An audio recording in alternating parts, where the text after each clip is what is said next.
Another long day of hard work. Now I can get home and play a game to relax. I'm tired of losing in this game. What could go wrong if I use a few cheats? Nothing, just getting thrown into the game world, being cursed by a crazy goddess who gives me supernatural powers, being hunted by thieves who kill me in the end, facing wild monsters, and on top of that, meeting dangerous women. And so begins this story of hardships. This story begins with a young man running through the snow while reflecting on his life. That man was being chased in the midst of his escape, compared his existence to an egg. He made that comparison at the exact moment his foot was struck by an arrow. It was then that he likened himself to a boiled egg. Right after being hit in the heel, he fell face first into the frozen ground. He himself didn't fully understand the meaning of those words echoing in his mind. However, the end seemed near as the hunter pressed the blade against his neck. The protagonist knew that in front of that enemy there was no point in resisting. He was completely at their mercy. After the man ordered an inspection of his belongings, they found an ancient relic in his possession. Even seeing that the young man was unable to flee as he was seriously wounded, those men still kept him detained. The hunter, however, was not satisfied with mere plunder. He also wanted to take his life. Even after being dismembered, the protagonist still whispered, asking the mother of corruption not to be angered. As he murmured words to that hand, it slowly crawled toward his body, and upon reaching him, it grabbed him tightly, still repeating words in a whispering tone. He was determined to make him eliminate those people. She was the deity that dwelled within him. Amid that unsettling scene, the protagonist held his own head by the hair as he spoke. He said he had already absorbed the contents of the relic. He spoke those words as he reattached his head to his body. That was why he had that hand which followed him everywhere. As he held it, it climbed up his body, and worst of all, he had lost money. The protagonist revealed that when he turned 30, his life changed drastically. Now he was tired and too busy to play. He only remembered buying a game, but couldn't recall the name or why he had bought it. He just kept playing as the priest of corruption. He explained that the priest of corruption was a complicated character, hard to play. His performance was poor, but there was nothing he could do. His heart would always race upon entering that world. He reported that after acquiring all the materials, evolutions, and completing all class missions, he was startled by the computer screen as he suddenly found himself transformed into the priest of corruption. Soon after, a portal mysteriously opened, and he was sucked in, literally entering the game. Back in the present in that snowy landscape, the sacred hand held him.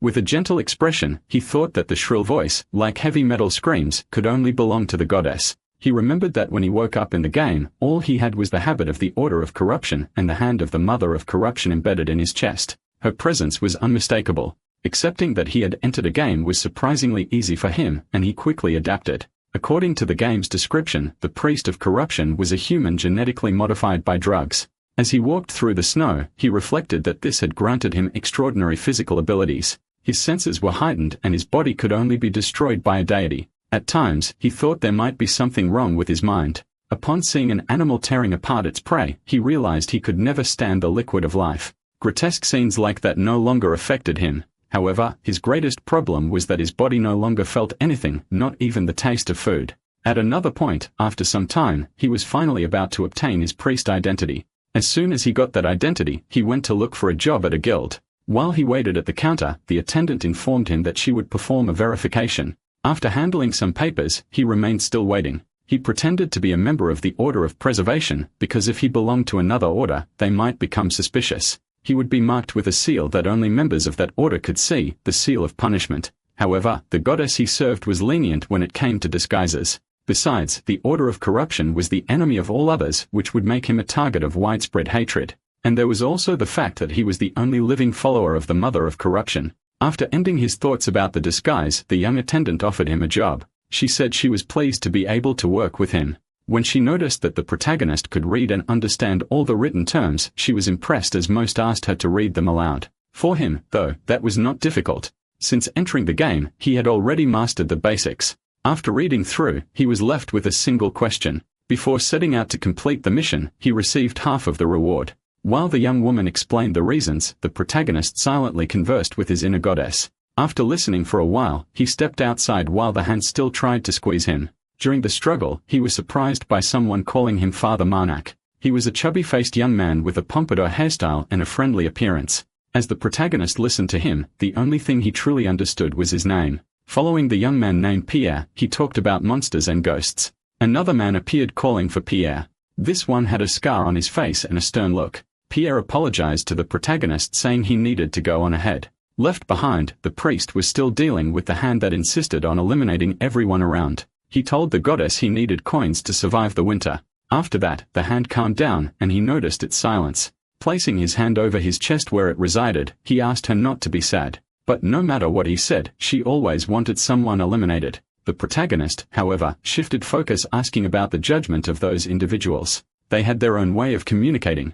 She used her fingers to signal numbers. He knew that by eliminating everyone and sending them to the mother of corruption, he could receive divinity. Divinity granted according to the number of fingers she showed for each soul's worth. He needed to collect 10,000 divinity to gain an authority. Thanks to the system, he could absorb divinity from sacred relics and thus obtain divine authority. There were 12 relics in total, and the mother of corruption had promised that if he collected them all, his wish would be granted. Surely would asked for the return of his sense of taste, as he deeply missed savoring anything with flavor. While thinking about that, Pierre returned, saying the captain had ordered not to disturb him. He faithfully repeated the superior's words. The priest was not to be bothered. The protagonist, as kind as ever, replied that it was all right, and that there was no need to worry. Still, he kept a close watch on everyone and noticed something strange was happening. Suddenly, they were all caught in an ambush with arrows fired from multiple directions.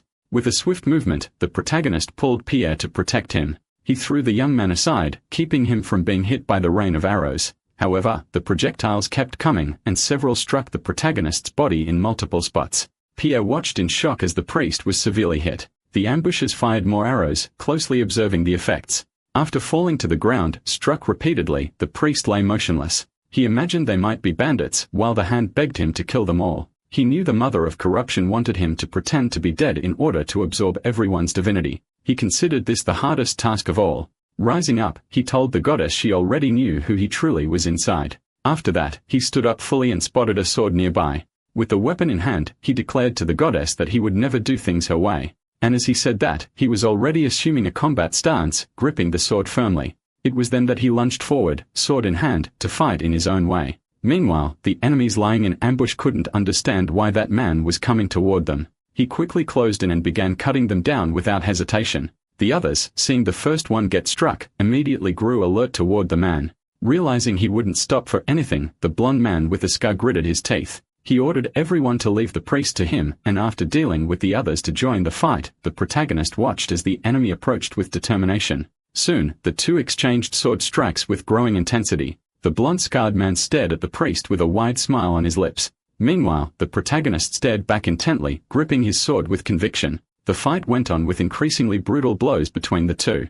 At one point, both stepped back, observing each other closely. The protagonist noticed that the goddess's hand was beginning to assess the enemy before him. The blond man with a crazed look wanted to know who the priest was talking to. Once again, the two clashed swords fiercely. The tall blonde enemy believed he could easily defeat the priest, but the battle was surprisingly even.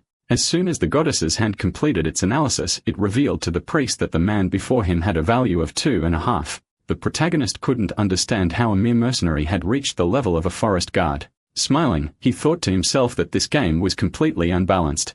Even so, he resumed his offensive stance. The enemy quickly advanced, striking with force and cutting through the priest's sword, which fell into the snow.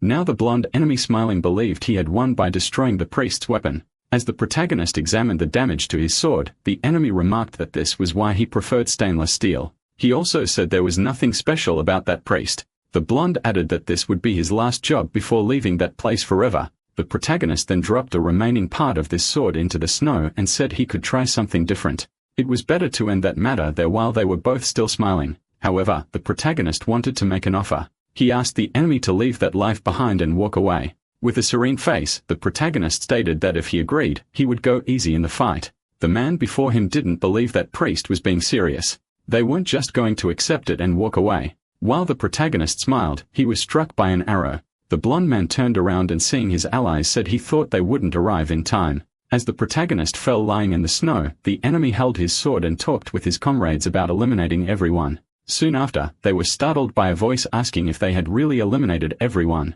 Lifting his head slowly, the protagonist wanted to know why they were so surprised. The blond man watched in disbelief as the man who had taken an arrow to the head rose before them. Standing in the snow, mocking the situation, the protagonist said someone had survived after all. Holding and breaking with his bare hands the arrow embedded in his head, he said it was probably the first time they'd seen something like that. Now before him, everyone stood in shock, and the blonde man began to sweat nervously. The protagonist clasped his hands together and declared that he had already given them a chance, but in return, he got an arrow to the head. Upon hearing that, the blonde enemy widened his blue eyes. He ordered them to shoot that man again. Even seeing the green aura surrounding him, the archers began firing arrows once more. As he was struck, the protagonist offered reverence to the mother of corruption. Even under attack, he prayed to his goddess while the enemies could hardly believe he was still standing. As his prayer continued, the enemies tried to flee under orders from their leader. However, an invisible force prevented them from moving further away from that place. The protagonist knew his prayers had been heard.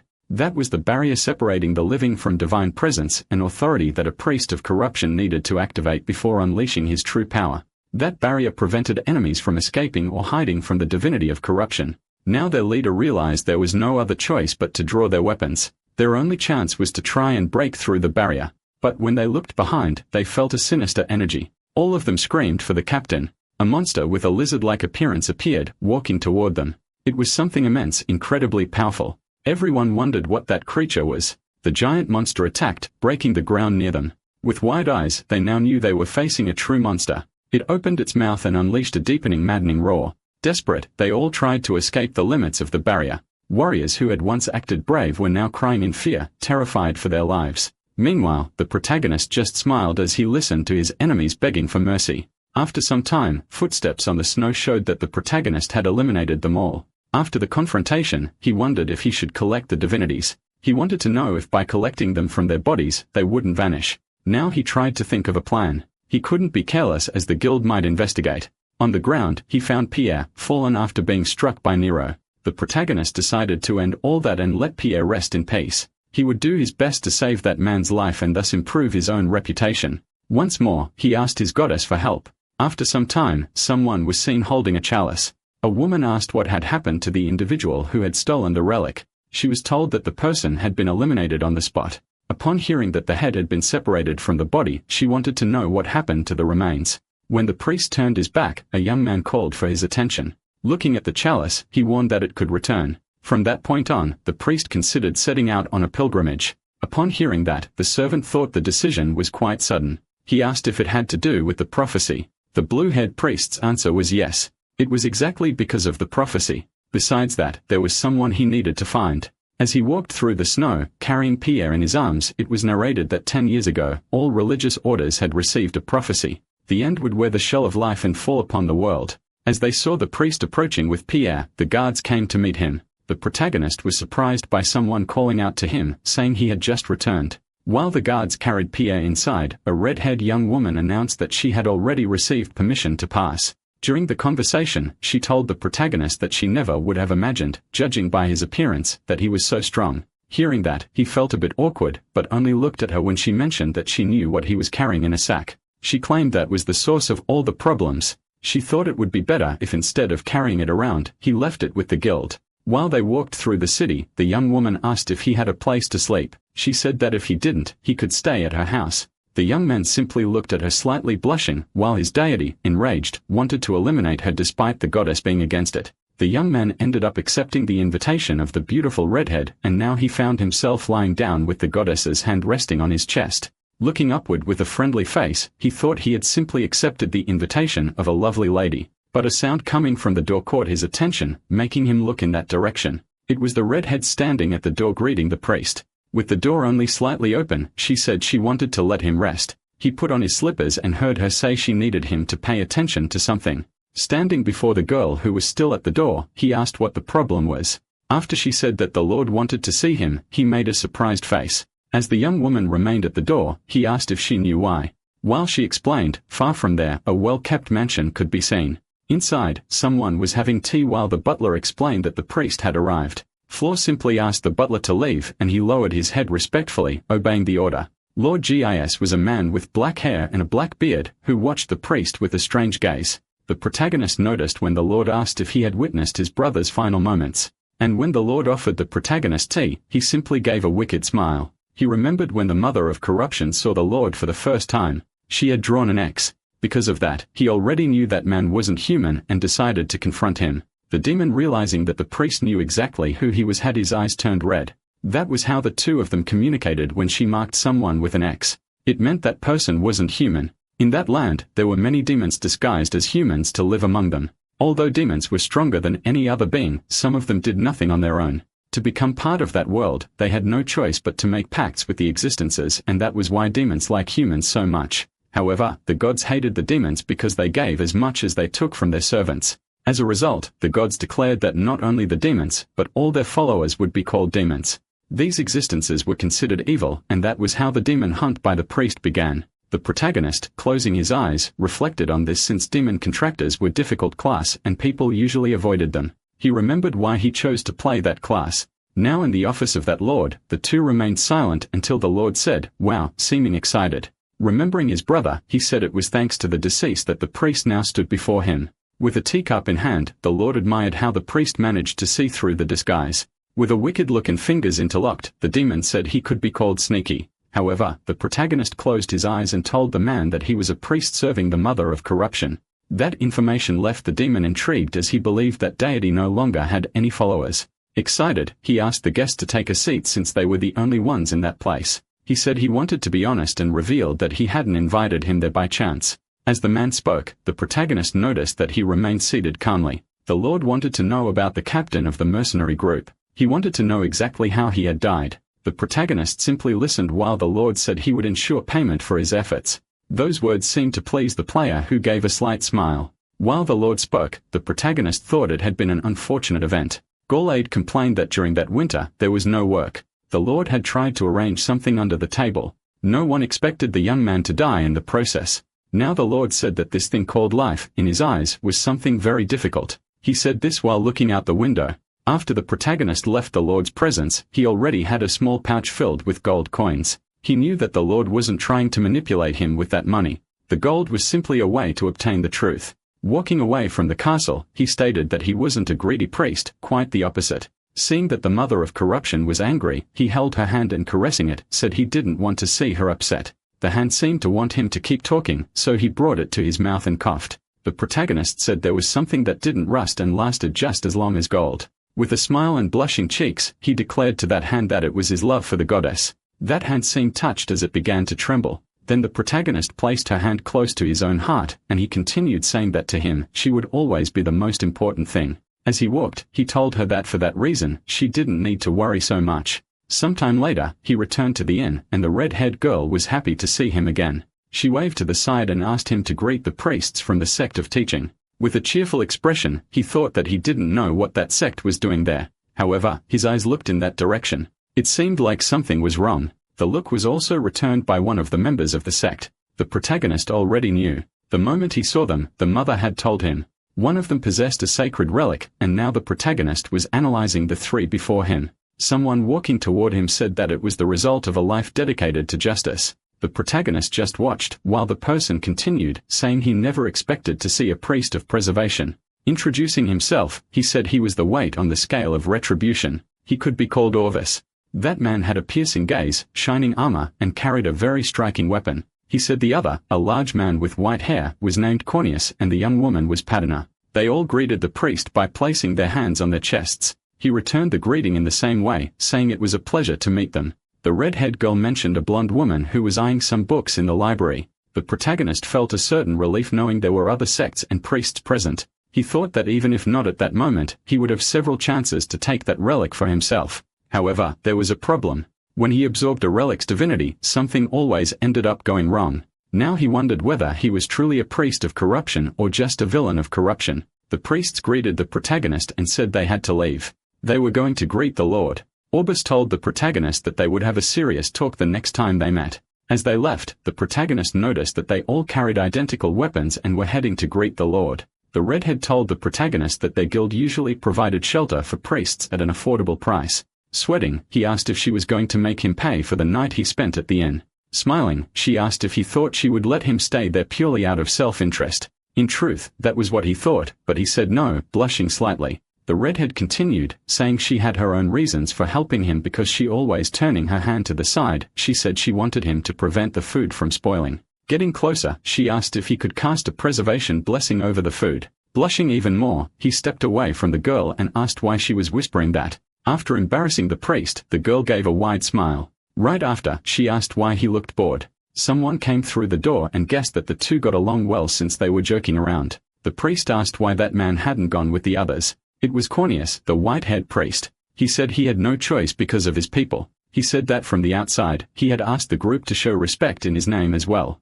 The redhead believed that Lord Tredden wouldn't care about that sort of thing. When she said that, the two looked at her, and she explained that despite the Lord seeming cold, he did a good job. She added that, of course, she knew how to separate work from personal life. She warned both of them that since there were many people who supported the Lord, they should stay quiet. The white-haired priest wanted to know more about the Lord. He seemed interested. The girl smiled as she talked about the Lord, and the priest simply observed everything. At a certain point, he also had a question and wanted the girl to reveal something to him. Smiling, he asked the other priest why he had given up on visiting the Lord. He, with a wide smile, replied that they were currently following a prophecy. They had received it 10 years ago, and now the priest believed that the end of the world was hiding. The protagonist broke into a sweat as he realized they were there because they believed the Lord was a demon. In another scene, already near the Lord, the two priests were walking to greet him when the relic began to shine. Upon seeing the glow, they knew. If a sacred relic shone near someone, it meant that person was a demon.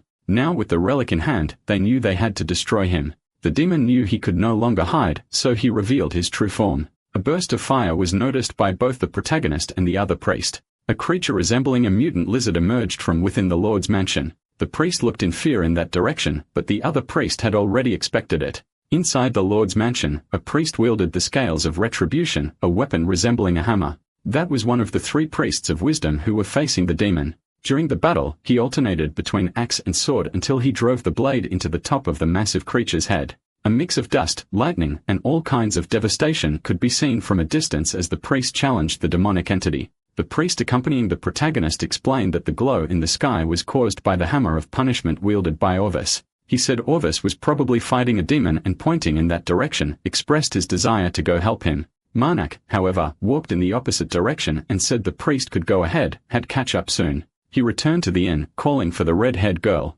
Aaron, startled to see him, ran toward him, wanting to know what was going on. However, when the protagonist entered through the door with a strange expression, he only wanted to know where it was. Holding the girl in his arms, he asked where the medical center treating Pierre was. Aaron, not quite understanding the question, only watched as the priest leaped from there to a safer place. He was fleeing the rubble and destruction, acting as if he had little time. The young woman carried by him watched all the chaos around. People were screaming for help. In the distance, a massive reptile could be seen, the demon's current form with the priest on top of it wielding his hammer. The redhead screamed in terror, trying to warn the priest about the monster. The reptile, besides being gigantic, was extremely muscular and completely uncontrollable. Marnak told her to forget the monster and just say where Pierre was. Seeing the young man's concern, she pointed in the direction with her finger. The protagonist, determined to protect him, stared ahead, repeating Pierre's name in his mind. Upon entering the location, he found Pierre lying on a mattress. Almost everything around was destroyed, but the young man remained calm, asleep.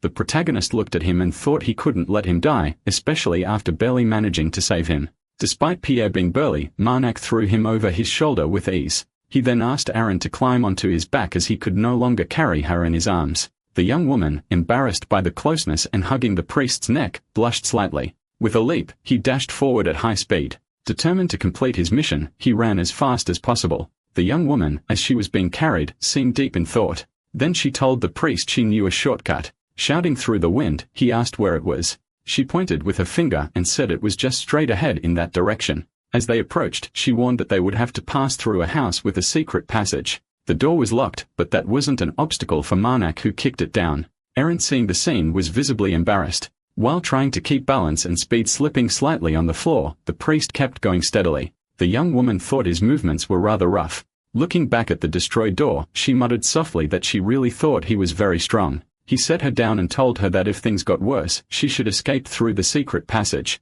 She was confused about what he intended and why he wouldn't leave with them. Moments later, he explained that he needed to go back and help the other priests. Leaving Aaron and Pierre away from the chaos with a chance of survival, he set off once again. Aaron only watched his back as he ran and thought about how incredibly strong he was. After running for a long time, the priest reached a place, and his expression grew somber. He had arrived too late. On the ground, he found one of the priests badly wounded. It shook him deeply. He approached the burly man with white hair and a horn on his forehead. It was Corneus. Even weakened, Corneus recognized Marnak as he approached. The protagonist looked at him with sorrow, aware of the severity of the injuries. He knew there was nothing he could do. He spoke to him while he was still breathing, fearing that the end was near. The big man said his companion, Padna, had died. The priest, looking to the side, saw the young woman's body brutally thrown against a wall. He asked Corneus if there was any other way to defeat the demon. Corneus revealed that there was still another relic, the white sword. It was with the priest, Orvis, who had managed to stab it into the demon's head. He said that if Marnak took the sword and drove it directly into the creature's brain, he could defeat it. After revealing this, his eyes rolled back and his hand fell to the ground, kicking up a bit of dust. The protagonist remained by the body for a while. Then he called upon his goddess, the mother of corruption, and said he was going to collect something from that man. Meanwhile, Orbis was still fiercely fighting the demon. Using the hammer of retribution, he tried to drive the sword even deeper. However, the more he insisted, the more furious the reptile became. The creature thrashed, violently swinging its tail and limbs in all directions. From a distance, the protagonist ran with all his strength, believing this was his only chance. He leaped and managed to stab another sword near the creature's tail. Up ahead, he spotted the priest with the sword he needed. That's when he noticed the reptile behaving strangely. This made Marnak uneasy, fearing what might happen. The reptile firmly planted its feet on the ground. As it opened its mouth wide, Marnak recognized it.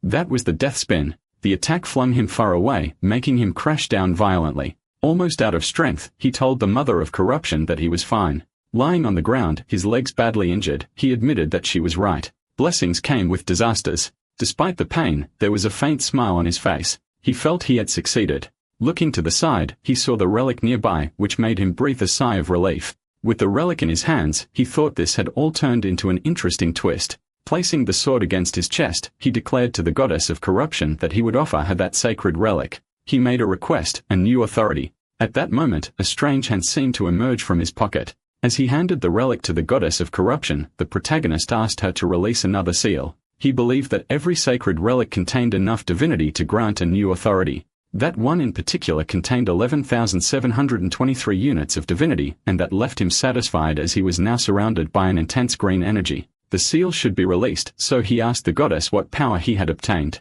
She, however, simply jumped off his chest and started running, tapping her fingers hard against the ground. As she moved away, the protagonist said he'd be happy if she could support him even from that distance. He confessed he felt joy in seeing her growth. Even so, he admitted they weren't in the best situation, and for that reason, he would stop playing around. Changing his tone, he called for the mother of corruption, and thus the goddess listened. Levitating before her, he declared that he would offer another 10,000 units of divinity in exchange for a new authority. After everything was completed, he seemed more satisfied. He liked the newly acquired authority, and now beneath his feet, a magic circle appeared. It was the script of corruption. The effects of that authority were simple, yet still powerful, and that made him show a curious expression. The moment the script was activated, metaphysical tattoos and dark green tones began to spread across his body, enhancing his physical abilities. He commended to the goddess that it wasn't a bad authority. He believed it could be useful in the current situation. Standing up, he brushed the dust off his clothes and announced that his legs were healed. Looking to the side, something caught his attention. It was the body of the priest, Orvis, now lying on the ground, apparently lifeless. The protagonist deduced that he had been thrown by the reptile during the battle. They had likely fallen around the same time. With sorrow, he wished him to rest in peace. Even so, he decided to collect the divinity from the body. And as he approached, he made the necessary gesture. The green energy began to flow. Meanwhile, the massive reptile remained furious, its glowing red eyes shining intensely. It caused destruction with its tail and heavy steps, keeping the protagonist on alert. Something about that situation felt profoundly wrong. The priest stared at the creature, trying to understand its motivation. He knew that the ones responsible for bringing the sacred leaf to the demon were priests of the sect of knowledge. Even with all the priests dead, the demon wouldn't calm down. While reflecting, he finished absorbing the divinity. He had gained another 1,000 units. He stood still facing the beast. He found it curious that demons didn't behave like simple beasts. Meanwhile, the divine hand slowly emerged from his pocket. He warned that the things were about to get intense and told it to hold on. The tattoos, now a metallic green, spread more intensely across his body, visible on his face and arm. Soon, the priest's face was reflected in the large reddish eye of the reptile. He charged forward at high speed, launching himself toward one of the creature's front legs. The beast tried to strike him again with its tail, causing massive destruction. That made the protagonist furious to the point that the veins on his face and neck bulged. He seemed to be looking for something and found it, the white sword, partially embedded in the reptile's head. Without hesitation, he ran toward it. He noticed the reptile was tilting again, preparing another attack. But this time, he wouldn't let the blow land. Even with its mouth open in a roar, the protagonist did not back down. Placing his hand on the sword's hilt, he thought to himself that the same move wouldn't work on him twice. He was ready to use the beast's own movement against it. The chaos continued. Houses burned, windows shattered, and the scene grew more apocalyptic by the second. The protagonist began to cough in a worrying way. Looking at the palm of his hand, he saw that the blood was becoming more frequent. Worse still, Reptile, now with its back covered in spikes, charged toward him. He repositioned himself. He knew he had to move quickly as his body was rotting from the inside out. He thought that if the demon kept resisting, the corruption might overflow and escape his body. If that happened, he'd be doomed. Wasting no time, he leaped and grabbed the white sword tightly. He remembered what the priest had said. If he could drive it deep enough into the demon's head to reach the brain, he'd win. Gripping the hilt tightly, he pulled the sword from the creature. When he finished, he smiled. Turning around, he ordered the Lord to awaken. A brilliant light spread out, illuminating the entire area, and Lord Tredden began to stir. In front of astonished eyes, a silhouette could be seen within the light. The great reptile began to disintegrate, and the glow became even more intense. The residents of the nearby districts witnessed the moment the flash took over much of the city. The light was so bright that even the red-haired girl, who was far away beside Pierre, noticed it. Curious, she walked to the door to confirm what she suspected. When the phenomenon ended, the Lord's body lay on the ground with visible wounds. Smiling, the protagonist asked if he was already awake. The man replied with a slight smirk. As he turned and saw him with his remaining eye, he said he was happy to see him again. The protagonist pointed at the white sword and said all of that had happened because of it. He raised his hand toward the Lord and said he owed him 2 reserve gold coins. The Lord, looking pleased, seemed to accept the deal with good humor. Leaning on Priest Marnek's hand, he slowly tried to rise. After the recent events, somewhere far away, a mage was focusing power in the palm of her hand. The young woman with intense blue eyes appeared to be casting a tracking spell. After carefully manipulating the energy, she launched it in a specific direction. The flow's trajectory indicated the person being tracked had passed through there, and now she and a hooded man watched the result closely. The man, already old and with scars on his face, merely confirmed what he had already suspected. As he stared at the ground, he watched the magic bring forth a strange kind of herb. That sight always stirred old memories in him. He could hardly believe such a powerful authority was involved, but that's exactly what the magic revealed. It was up to him regretfully to accept the truth even without finding the bodies. He was sure he had decapitated them. He clearly remembered that day. It was colder than it was now, and although a long time had passed, the memory was still vivid. The young woman beside him agreed with the theory that the bodies could have been taken by monsters or beasts. The old man, looking at her, thanked her for bringing him there, but asked one more favor. She calmly replied that he could ask as long as he first named the nearby towns. While she quietly observed the surrounding area elsewhere, the chaos caused by the demon still spread. Among the debris, the protagonist and the Lord's butler walked together. When they reached a certain location, the butler opened the door politely for the priest to enter. Manak stepped in with a calm expression showing tranquility. The one who seemed even happier to see him was the Lord, who opened his arms in a welcoming gesture. With a gentle smile and closed eyes, the protagonist heard the Lord say he looked more handsome every time they met. Even so, the Lord admitted he could never express all the gratitude he felt. The priest, with a slight smirk, commended that the demon was alive and breathing. And remembering that the demon himself had said all races deserve to live, he seemed to agree with the thought. After the battle with the great reptile, word spread that the priest was a demon slayer. Although that title didn't suit him, people started calling him that. The girl from the inn, Erin, also contributed to this as she quickly became fond of the nickname. Now wherever he went, people would comment, "That's the great demon slayer." Others would murmur, "I heard he took on 7 bandits all by himself." Some even said, defeating a demon must have been easy for someone like that. This made him avoid certain places. During a conversation with the Lord, Marnak mentioned that he found his wooden prosthetic strange. That was because they moved with surprising naturalness, but the Lord explained he only did that in front of the priest. To others, he pretended to limp and claimed he couldn't control them.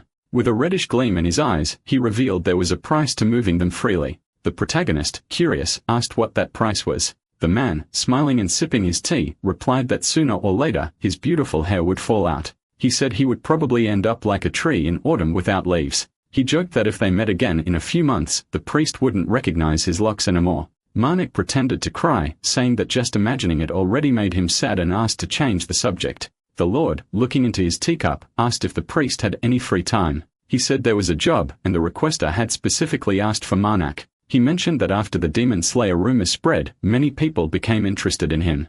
When he said the job involved sacred relics from the old empire, the protagonist showed interest. The reward would be 5 gold coins plus an advance payment. If he gave his best, he might even receive one of the discovered relics. These could range from goblets to stones and other objects. He remembered what the mother of corruption had said about relics. Smiling faintly, he thought it would be best to check things out in person. He told the Lord he would accept the job. The protagonist knew that long ago, there had been an empire responsible for ending the era of deranged mags. That empire had unified the continent and developed technologies still in use today. Most items considered high-level nowadays were actually relics from that old empire. Now accompanied by his contractors, Marnet greeted them. A man named Carmen Valtis introduced himself, saying he was in charge of the mission.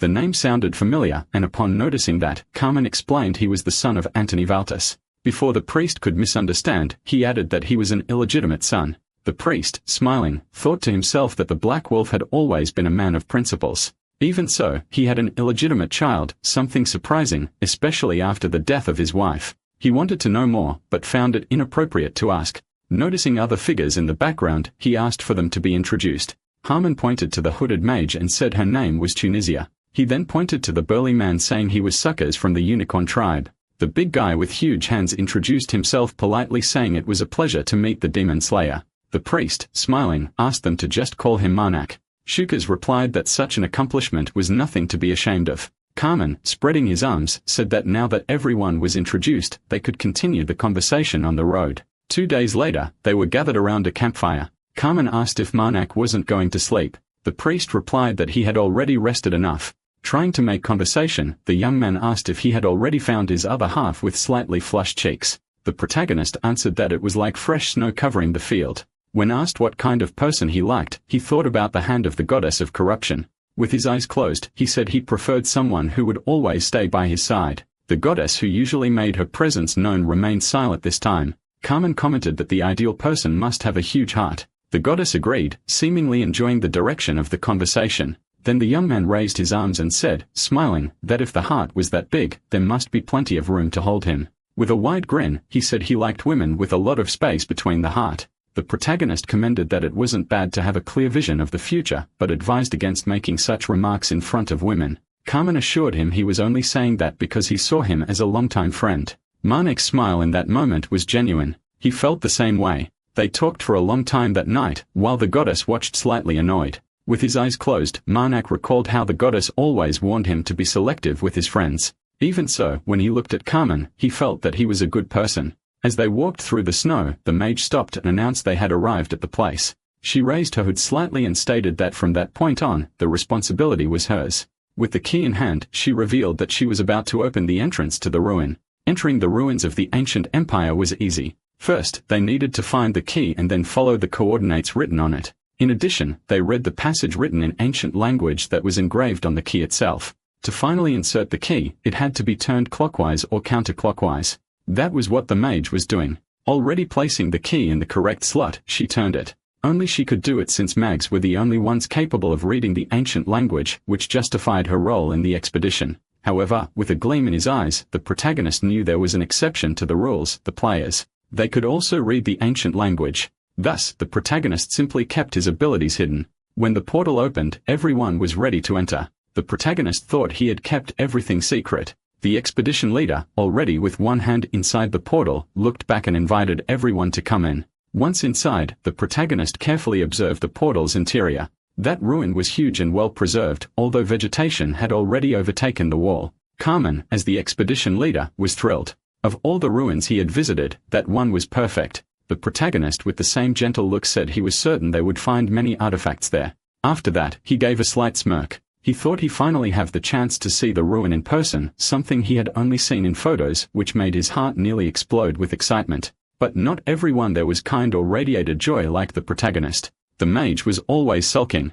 With the torches lit, it was easier to identify the path. Just like the others, the unicorn man was very excited. After walking a bit, they reached the great doors where a powerful magic had been inscribed. The magic could only be released if someone among them had imperial blood, which would allow the doors to be opened safely. Looking at the mage, the protagonist heard her warn that they would need imperial blood. She, with a serious expression, said that since none of them were from the empire, once the doors opened, it would be best if everyone was ready for a harsh battle. That's exactly what happened. As soon as she opened the doors, monsters of all kinds came out from within. Those beasts went straight for the group, intending to annihilate them. The serious man with an axe in hand was already preparing to defend himself if necessary. And soon, he charged toward the monsters to clear the path. Meanwhile, the mage continued casting spells and defending herself. She cast a spell that caused the ground to crack and emit lights through the fissures.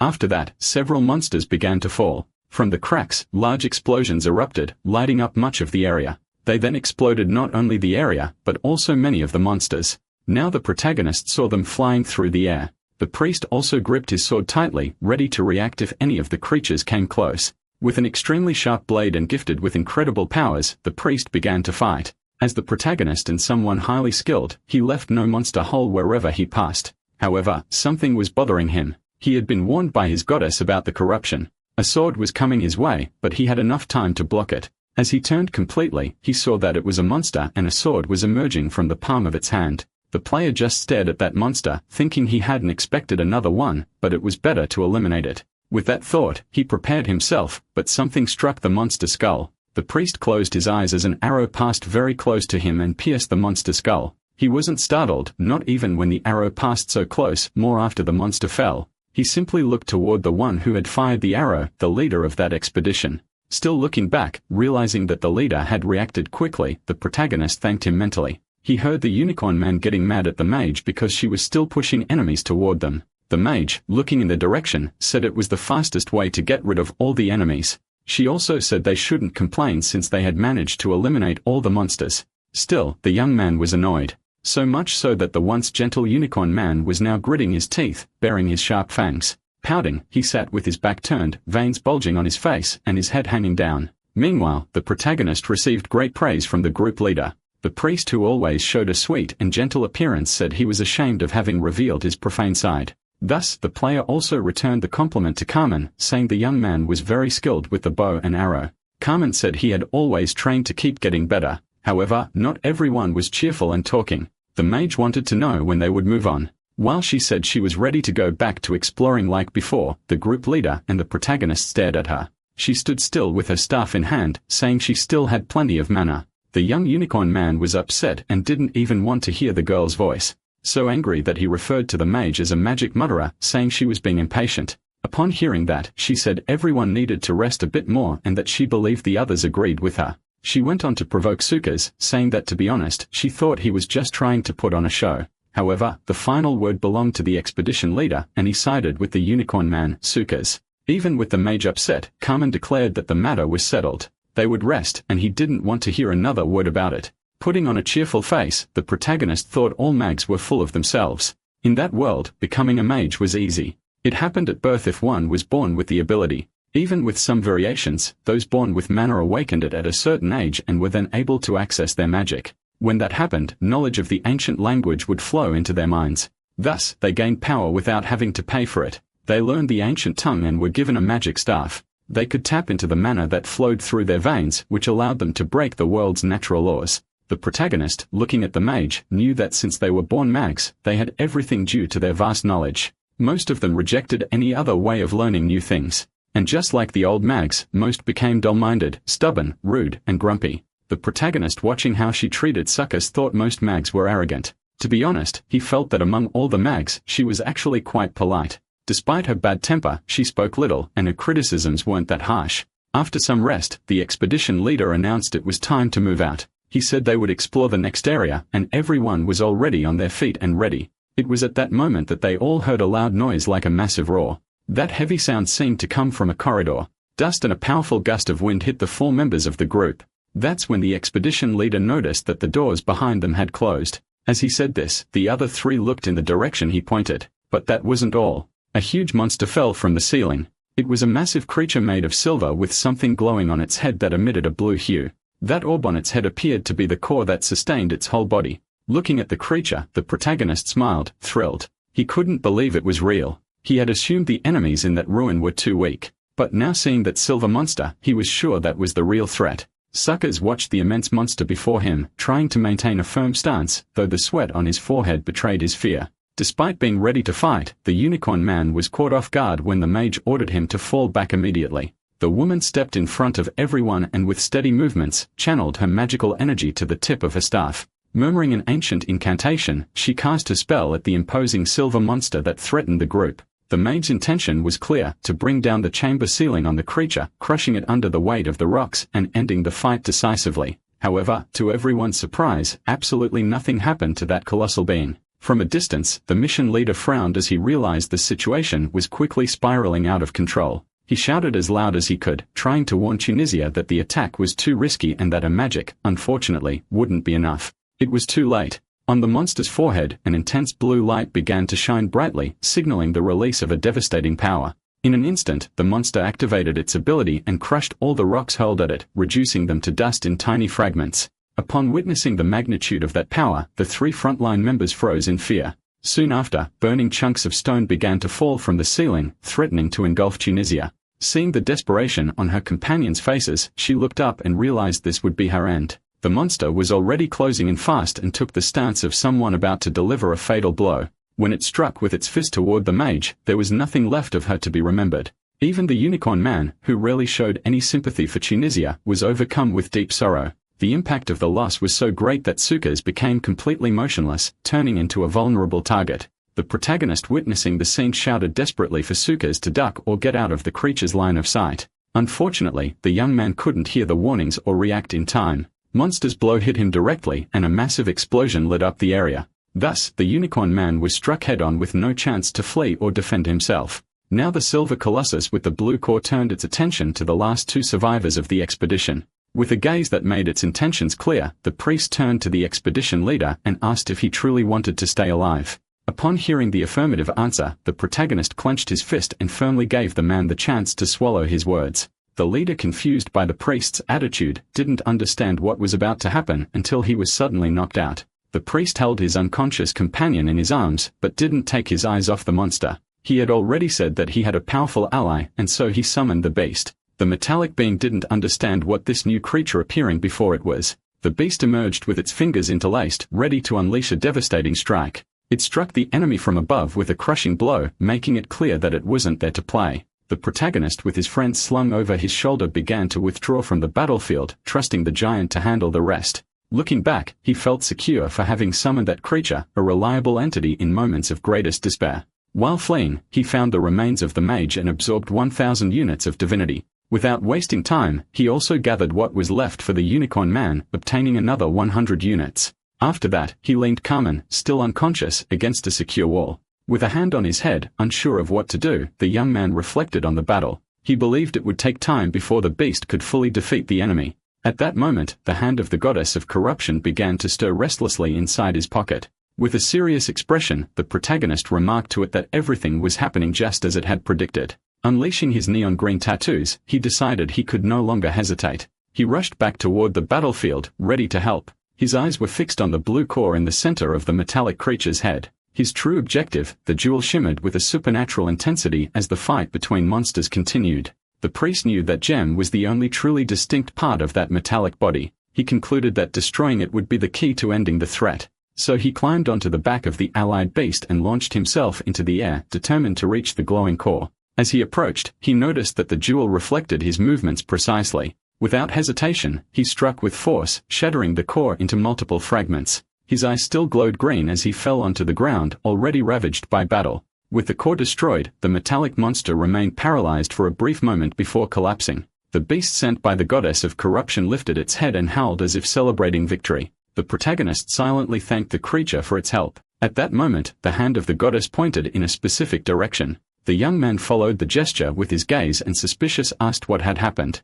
That was when 3 more giant metallic monsters dropped from the ceiling. The protagonist's expression changed, revealing an unusual look. Now the new enemies stared directly at the beast and the priest. It was clear that neither of them was in any condition to face 3 more opponents of the same level. With a grim expression, the protagonist wondered how many more of them would appear. Leaving the battlefield behind, he returned to the expedition leader. The man, waking up, asked about the whereabouts of their companions. With sorrow, the protagonist informed him that, unfortunately, they hadn't even had the chance to defend themselves. Carmen reflected on the moment when the giants fell from the ceiling and concluded the key should have been activated earlier. Noticing that the man was blaming himself, the priest reminded him that everyone had been hired for a reason. Recalling the unicorn man and the mage, he said both of them knew exactly the risk they were taking. The leader, intrigued, wanted to know what place exactly that was. The priest answered seriously. They were standing before the legendary Black Gate. The man widened his eyes, incredulous at the revelation. It seemed impossible, and he closed his eyes tightly, trying to process the information.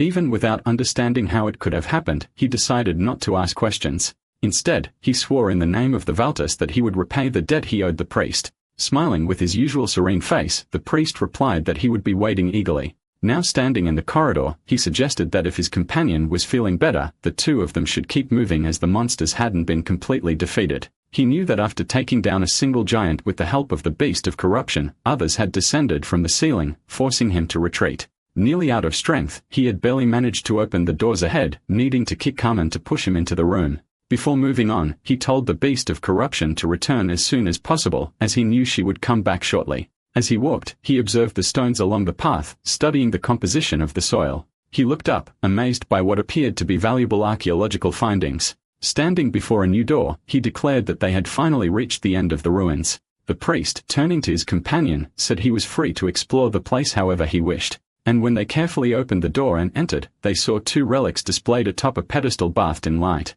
From afar, the young man now understood that the stories he had read in books were true. Turning to the protagonist, he told the priest he knew he had no right to ask, but he still wished to request a favor. He asked, a bit hesitant, if he could keep that necklace, promising he would repay them generously. With his usual smile, the priest asked what exactly that necklace was. Carmen explained that the object was known as the Lineage Pathfinder and revealed that with just a single drop of blood, it would be able to use the wearer's blood like a needle, pointing in the direction of someone from the same bloodline. The protagonist, closing his eyes for a brief moment, figured he already knew what the boy was hoping for. With a satisfied expression, the expedition leader declared that while it may have been obvious, he was searching for his mother. The protagonist listened silently as the young man spoke of seeking a mother he had never known. Then the boy turned to the priest awaiting confirmation that he could indeed keep the necklace. The priest replied that it was fine and asked in return if he could keep the sword. After leaving that sacred place, they lit a campfire and sat around it.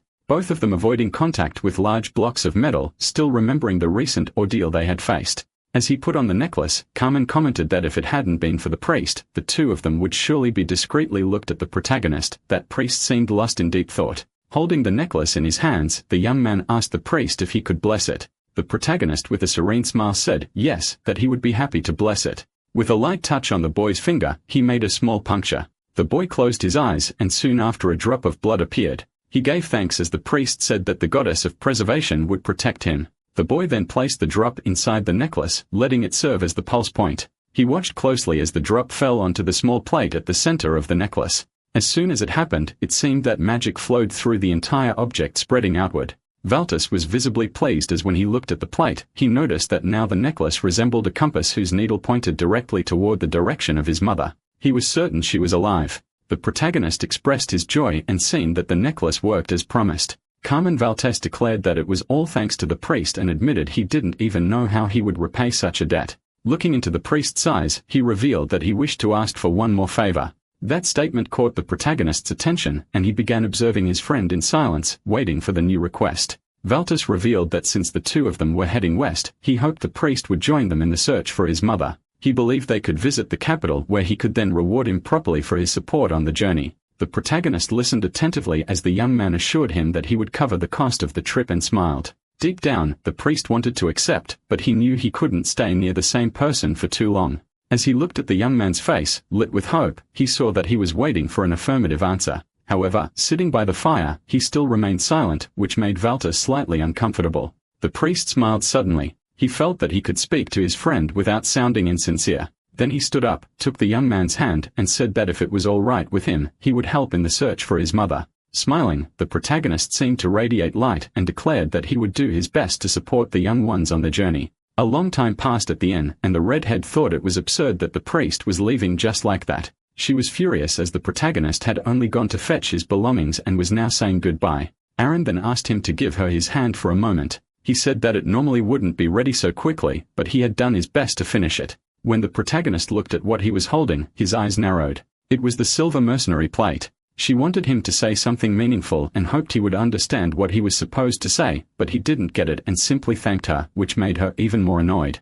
What he should have said was that they would soon be serving together. She told him those words, finishing with a teasing wink. He understood. He closed his eyes and slightly lowered his head, as he wasn't used to returning to the same places. Since he lived a wandering life, he preferred not to retrace his steps as it could limit his freedom. Harren remarked to Priest Marnak that if he kept living that way, he would never find his soulmate. She said that was why it was up to her to say what needed to be said. He looked at her, hoping to understand better what she meant. Her words were that she would see him again soon. Now that truly confused him, Aaron repeated that they would meet again, and very soon. Before he could say anything, she placed her fingers over his lips and said he didn't need to know how. With one final gesture, she placed her finger over her own lips and said that would be her last act before delivering a punishment. Elsewhere, Ovido had gone to visit the Lord and was surprised to see his shiny bald head. Smiling, the Lord said he had merely reached the true form of human nature, but he quickly changed the subject and asked if the priest was heading to the capital. He then handed him a letter of recommendation. Smiling enigmatically, he admitted he couldn't pay him at the moment, but that letter could help him get out of a tight spot as he had a trusted friend there. He warned, however, that he should only seek that friend as a last resort as he was difficult to deal with. The priest thanked him sincerely for the gift. Meanwhile, the Lord expressed his happiness in being able to offer it as a gesture of true friendship. He wished the young man a wonderful life, knowing how short life could be. In another region, several footprints were seen in the snow. Two friends walked side by side, moving away from GIS. Smiling, Valtus remarked that they still had about half a day of walking before reaching the next town. The protagonist seemed cheerful, but he knew the mother of corruption still didn't like Carmum Valtus. The only reason she allowed them to travel together was that he was a new ally among the 3.5 fingers. That alliance could generate 10,000 divinity points, the equivalent of a high authority. Still, he preferred to keep him. The priest walked, watching his cheerful friend ahead, thinking he liked his vibrant personality. While reflecting, he sensed a different energy in the air. So he drew his sword, a peculiar blade with multiple serrations, and called his companion's attention. Valtus, upon seeing the priest with sword in hand, smiled nervously, especially after hearing him say. With a grim look, the priest stated that it was close and positioned the sword in front of his body. He knew something was following them and was getting closer fast. Upon hearing this, Carmen turned sharply. Something really was approaching, and the young man leaped aside, dodging an imminent strike. They were startled to see a massive spider covering much of the sky as it drew near. The monstrous creature landed very close to them, entangled in the branches of a tree. As Carmen asked the protagonist what kind of animal it was approaching it, he confirmed that it was a snow spider. The now revealed monster was looking for an opening to begin its attack. Seeing this, the young man got ready, drawing his bow and arrows. Herman, looking up, saw that the protagonist already had his sword in hand, striking the enemy. In the next moment, after defeating one of them, more spiders appeared, and he once again stepped forward. With a wild grin, he said to the hand of the goddess that next time he planned to use that sword, he'd need to find a place to clean it first, saying this while raising it once more. In the next blow, he struck another advancing spider, further soiling his blade. Not just the sword, but his entire body was now covered in remains of the creatures. Changing scenes, the destruction in the city of Gies was shown. In an improvised location, the lord of that region was receiving an unexpected visitor. The guest, a young woman with blue hair, said that he didn't need to worry. Being direct, he asked what the reason for the surprise visit was, since it was rare for the flame of the blue acceptance to appear without warning. She placed a paper on the table and asked him to take a look. While the lord looked at the paper, she asked if he had ever seen that man before. He, holding the paper, saw a rather poorly drawn sketch, but still recognized the priest. Trying to hide his familiarity with the image, he asked why they were looking for that person. Through the window, the morning sun dominated the view, and the woman said it was a personal matter. She heard the Lord say that no one could identify someone based on that drawing alone. He then said that if that was all, he would suggest she return, as he had no time to waste amid the chaos. The young woman seemed to understand, and with that, she stood up and left, while the Lord simply watched her go. After realizing she had left, he stroked his beard and began thinking about the priest. Meanwhile, Valtus was searching for something inside the spiders, and the priest simply watched that strange act. Smiling as usual, he asked the boy what he was doing. He heard the young man say he was looking for the venom sac from the snow spider, which also piqued his curiosity. Now holding the venom container, the boy said it could be sold for a high price. Still smiling, the priest asked how he knew so much. Harmon told the priest that he had taken part in several monster hunts and had learned a lot from experience. While cutting the parts he needed, he said it was all learned through practice, which he considered very useful. Trying to back away to avoid getting sprayed, the priest said he would try it as well. His companion, covered in grime, said it was about half a day's distance to the nearest city. Elsewhere, the guards were on alert as they spotted something up ahead, and one pointed it out to the other. It was true. They were signaling that two people were approaching, and those people were the protagonist and his companion. One of the guards trying to help Bran until he caught up with the two. Looking somewhat alarmed, he asked how they had managed to get past the city blockade. The protagonist, wearing a confused expression, said they had walked the entire way there. The guard understood, but said the city had been blocked off for at least 3 days due to the monsters. That seemed to interest the priest, so the protagonist asked the guard to explain more about it. The guard revealed that monster attacks had been becoming more frequent lately. Valtus heard the guard say that after the attacks, there were no traces of bodies left behind, which was strange. Everyone knew that snow spiders were monsters that only consumed the blood of their prey. Now the guards watched the two men and called for their attention. One of them said that the local lord was asking to see them, and another, panting, confirmed the information. The last guard to arrive said he would accompany them to where the lord was. To the protagonist, it was interesting to learn that the property belonged to a lord. After a while, all of them had bathed and were now standing before a chubby lord. The protagonist said he was already aware of the monster's situation. The lord stated that this was the reason he had summoned them to discuss the current events. He said it was all being orchestrated by a worshipper of an evil spirit, but the protagonist thought blocking the entire city was overkill for just one cultist. The Lord explained that according to priests, there were at least 4 different cults. In front of a table full of various dishes, the Lord explained that these cults were working together. He even teared up as he shared that he had only recently become Lord, and that if his father were still alive, he would have resolved this situation. While displaying the many types of food, he thought at least there were still plenty of supplies. The soldiers also still had some morale, so things weren't too bad. At the table, spreading his arms, he said that no one knew what was really happening as the city was isolated. Looking at the protagonist, the Lord said he needed someone who could get past the monsters. The Lord's expression was full of concern, waiting for their response, especially from the priest. Still silent, the priest closed his eyes as if focusing on something.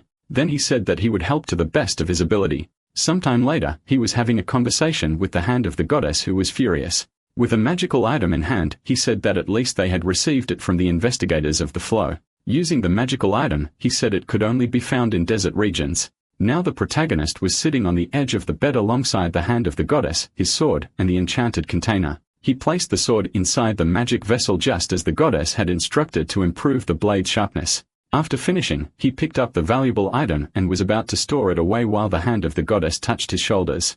Rubbing one hand against the other, she said that life was meant to be lived to the fullest. Looking at the item in his inventory, the protagonist seemed satisfied, and the hand of the goddess remained with him. With a crooked smile, he said he had always wanted to say those words. He told the goddess that the real reason he accepted the Lord's request was how strange the situation felt. He had never heard of 4 different sects cooperating. Even though the title of evil spirit sounded intimidating, in that game, it didn't mean much. Everyone knew it was a title given by the main gods to other gods. Among all evil spirit worshippers, it was rare to find one mentally stable. Unlike the sects under the main god, which cooperated to combat the evil spirit, the sects that served the spirit rarely acted together. That's why the protagonist, with a cold and suspicious look, believed something strange was going on. With that feeling, he rode out along with the Lord's guard soldiers. Carmen looked back and noticed something strange, starting to feel worried. When she looked up, her mouth fell open in awe, for there were several monstrous spiders. The priest simply seemed pleased, believing that the time had come. Valtus was startled when the protagonist announced he would ride ahead to draw their attention.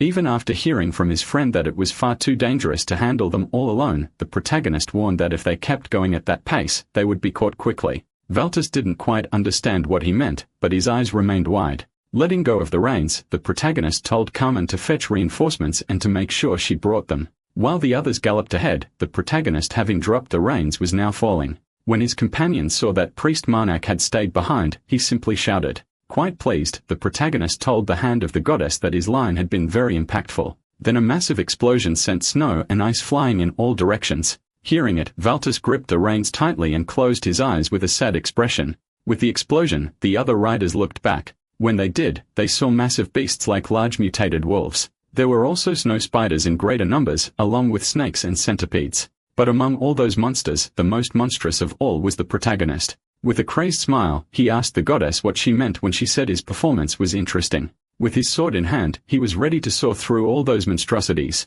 He was willing to give proper attention to every single one of those little monsters, and for that, he had his saw. While he fought off some monsters, even more kept appearing, with the protagonist pressed on, slashing with his sword at all who crossed his path. He gripped the hilt of that unique sword tightly. With it, he delivered fatal blows to every monster that stood before him, and more snow spiders appeared along with other terrifying monsters. But after striking down all those beasts with his two swords, he turned his back and let them fall. With a satisfied expression, he thought that if this happened every day, he should start carrying a bathtub. He thought he should mention it later, for now he stood before a strange place. He walked thinking he couldn't believe the treatment he was receiving. That place had old wheels and barrels. He looked around and thought he remembered mentioning that the attack carriages had been empty. Walking among them, he noticed a hand near his feet. Bending down to take a closer look, he saw the rest of the body, completely dried out, a typical attack from spiders that drained all the blood from a body. Looking up, he couldn't understand why they were enjoying such a good meal.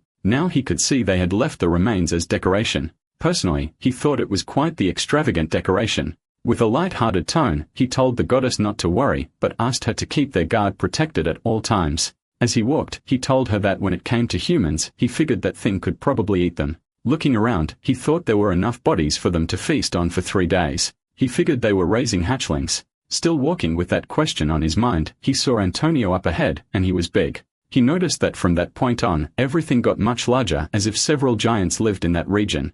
That made him smile. He figured the divinity that was always trailing behind him should finally show itself. With that, several eyes opened in his direction. And when he looked up, he saw the giant spider even larger than all the others. That one wasn't alone. She seemed to be their queen, the largest of them all, and there were several others. She looked ready to start a fight with the protagonist. At that moment, his eyes turned a deeper green, and he asked the goddess to draw the line of corruption. Immediately, a line of green energy began forming around all the spiders. Still with the green light reflecting on the young man's face, he just smiled subtly. Unintimidated, standing face to face with that massive spider, he told the goddess that he would need her authority. When he said that, the beast began to appear to help him as always, and he confessed that today, he would sacrifice himself. Now came the fierce white beast, always attentive to the priest's calls. He told the great beast he would offer her the head of that human-eating spider. He watched the white beast fight the giant spider, and with that green tattoo-like marks reappeared on his face. He also noticed the beast was at a disadvantage as the spider was stabbing its tentacles into her.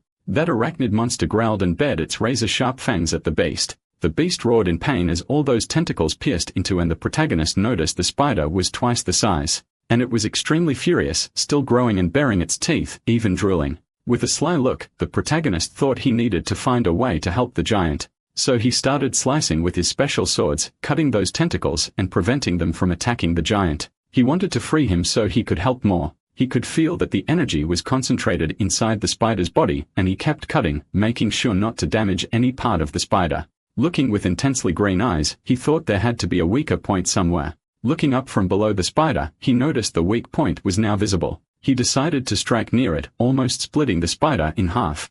Even with all that liquid splattered on his face, he was satisfied now because he understood. He positioned his body for the next attack and noticed the divinity was spread throughout the body. He leaped again to face the spider, intending to cut only the legs to avoid damaging the divinity. While the monster was still fighting, the protagonist told it to run ahead. Holding on tightly to something, he said he would help and asked the great beast to make sure the spider wouldn't move. With that, the white beast opened its mouth wide and began growling louder. She grabbed the spider's legs to stop it from moving just as the protagonist had asked. The arachnid found the sudden movements of the two strange. While the massive beast held the arachnid, the protagonist ran at a perfect angle to strike the ideal spot. He thought that even though it was different, it was still a spider, so he would only cut the skeletal part of its torso. He charged at the weak point and severed the thinnest skeletal section of the body, preserving the rest. As he did this, his gaze intensified in a deep green and extreme malice. Using a powerful strike, he got the reaction he needed. As it was being split, the spider looked at him with confusion. The protagonist had to strike several times as that part was very dense and difficult to cut. While the beast still held it, he continued attacking the same spot. Until finally, the result he was expecting came. That piece fell apart. Now he had managed to split the spider the right way. He leaped back in front of the light created by the blow when the parts separated. The white beast summoned by the mother of corruption growled so hard that it showed all its teeth, while the protagonist, having struck the ideal spot, landed on the ground. The beast made sure that the severed part didn't fall on him and still held firmly. Its large hands gripped the spider's tentacles, and then she threw the unnecessary piece far away from the protagonist. After everything, the protagonist landed safely, placing one arm on the ground to balance himself. He was a bit startled as he had landed right under the massive beast who was growling and still seemed to hold a grudge. The protagonist knew he had let the beast down the other day, so he apologized for having run away. The wild beast growled, opening her mouth wide and raising her arms. Looking sideways, the protagonist thought the beast still wasn't calm enough. She was still upset. But also upset was the divinity that had been forced to leave the spider's body. She emerged from the destroyed spider's mouth and could only see the protagonist's legs. He, satisfied, pointed to himself and said he knew he was a strange person. That person was very peculiar, with red eyes and several black dots where eyebrows should be. She came out of the spider's mouth as if being spit out, clearly frustrated that her plans had been ruined. She looked at the smiling protagonist, who asked her why she had surrounded that city. That beast-like woman asked him why she should tell him anything against her will. While the remains of the giant spider and several others lay on the ground, the protagonist was seen poking at his sword. Looking down from above, he told her it was better to explain why she was surrounding the city. The more that figure refused to speak, the deeper he drove the sword into her arm. That deity even began to drool, yet kept smiling as if not even pain would make her talk. She herself said that not even in death would she reveal something she didn't want to. Smiling, the protagonist said he had already figured that out. And from the panicked look in the deity's eyes, it was obvious what would happen next. With no other option, the protagonist simply separated the deity's head from her body. Now after that blow, his sword glowed amid the surrounding filth. Upon harvesting that deity, he gained an extra 1,000 in his rewards. He wondered how many more of them needed to be defeated before those evil spirit worshippers would say something. Smirking, he figured he had already done what needed to be done there. A somewhat devilish grin wrapped in green energy. He smiled and said he could eliminate as many as needed. After the protagonist dealt with that deity, he returned. Looking down, he saw the blazing flames and his expression hardened. He couldn't understand how they had already found and set that city on fire. Inside the gates, while the Lord remained collapsed with tears in his eyes, the people around him stared at his large body, commenting that although he was considered a lord, he looked like a pig. Now they were discussing a reincarnation, and the blonde man wanted to know the condition of the black-haired woman who was described as unstable. Another lady, blonde with curly hair, said things weren't ready yet. She believed they might have lost some rats because of someone, and as she said that, she looked toward the young black-haired woman. With her hand raised, she expressed her full indignation, claiming that none of what she had done was intentional. She spoke of the 2 muscular monks and that man from the teaching sect who wouldn't stop bothering her. Now the 3 of them were arguing near the flames and the Lord's body about what they intended to do. They also mentioned the archer who had managed to escape, commenting about Carmen who had dashed off on his horse. The woman with curls, green eyes and an eye patch noticed the absence of the spider's member. They still didn't know she had been destroyed. The blonde man with blue eyes believed it was already too much and that there was no reason for them to fight among themselves since that bastard had escaped, and they were worried about the need to pursue Carmen. It was far too risky to let that young man get away, as they had spent many years investigating a perfect plan. The black-haired woman was extremely furious, shouting with veins bulging. Seeing her desperation, the blonde woman realized the blonde man wasn't paying her enough attention. She knew that the man and the other black-haired woman were getting closer. But setting everything aside, she announced she would go check how things were outside. The blonde man, seeing the scene Palmer was causing, asked her to calm down. When he declared he would punish Layla, the spider woman, for the whole mess, Palmer, with a smile on her face and a hand on her hip, said that if that were the case, she'd stay quiet for now. But her eyes widened when she saw what was happening before her. The blonde woman's head simply flew off her body. It was the priest. He appeared with his unconventional sword and was already making heads roll. The man, upon seeing the sword with serrated edges on both sides, showed fear. Moments later, the protagonist sliced the blonde man with blue eyes in half, literally. Meanwhile, Palmer, the young woman with black hair and violet eyes, clenched her teeth in fear. The protagonist wore a terrifying expression as if he were rotting away, and it showed on his face. He thought that killing the 3rd member of that group without saying anything might be a bit unfair. So with his face returning to normal and a wide grin, he remarked that those people were capable of manipulating deities. The woman, eyes wide with fear, feared for her life, but was willing to tell everything. To that, the protagonist was even surprised since he didn't need to intimidate her. She revealed everything herself. When she finished, her eyes remained wide, and she was sweating, afraid that she wouldn't be released. The protagonist, now calmer and with a faint smile on his lips, still surrounded by green essence, kept staring at the young woman and said she was a worshipper of the evil spirit. Then smiling, he asked the reason they were surrounding that city. After hearing the story, he found it all more interesting than he had imagined. She pointed to a giant head that looked like a leading meatball, explaining that was the reason they had taken so much time. Pointing upward, she said everything had been perfect because they had spent 3 years preparing for it. That thing seemed alive and quickly rooted itself into the ground.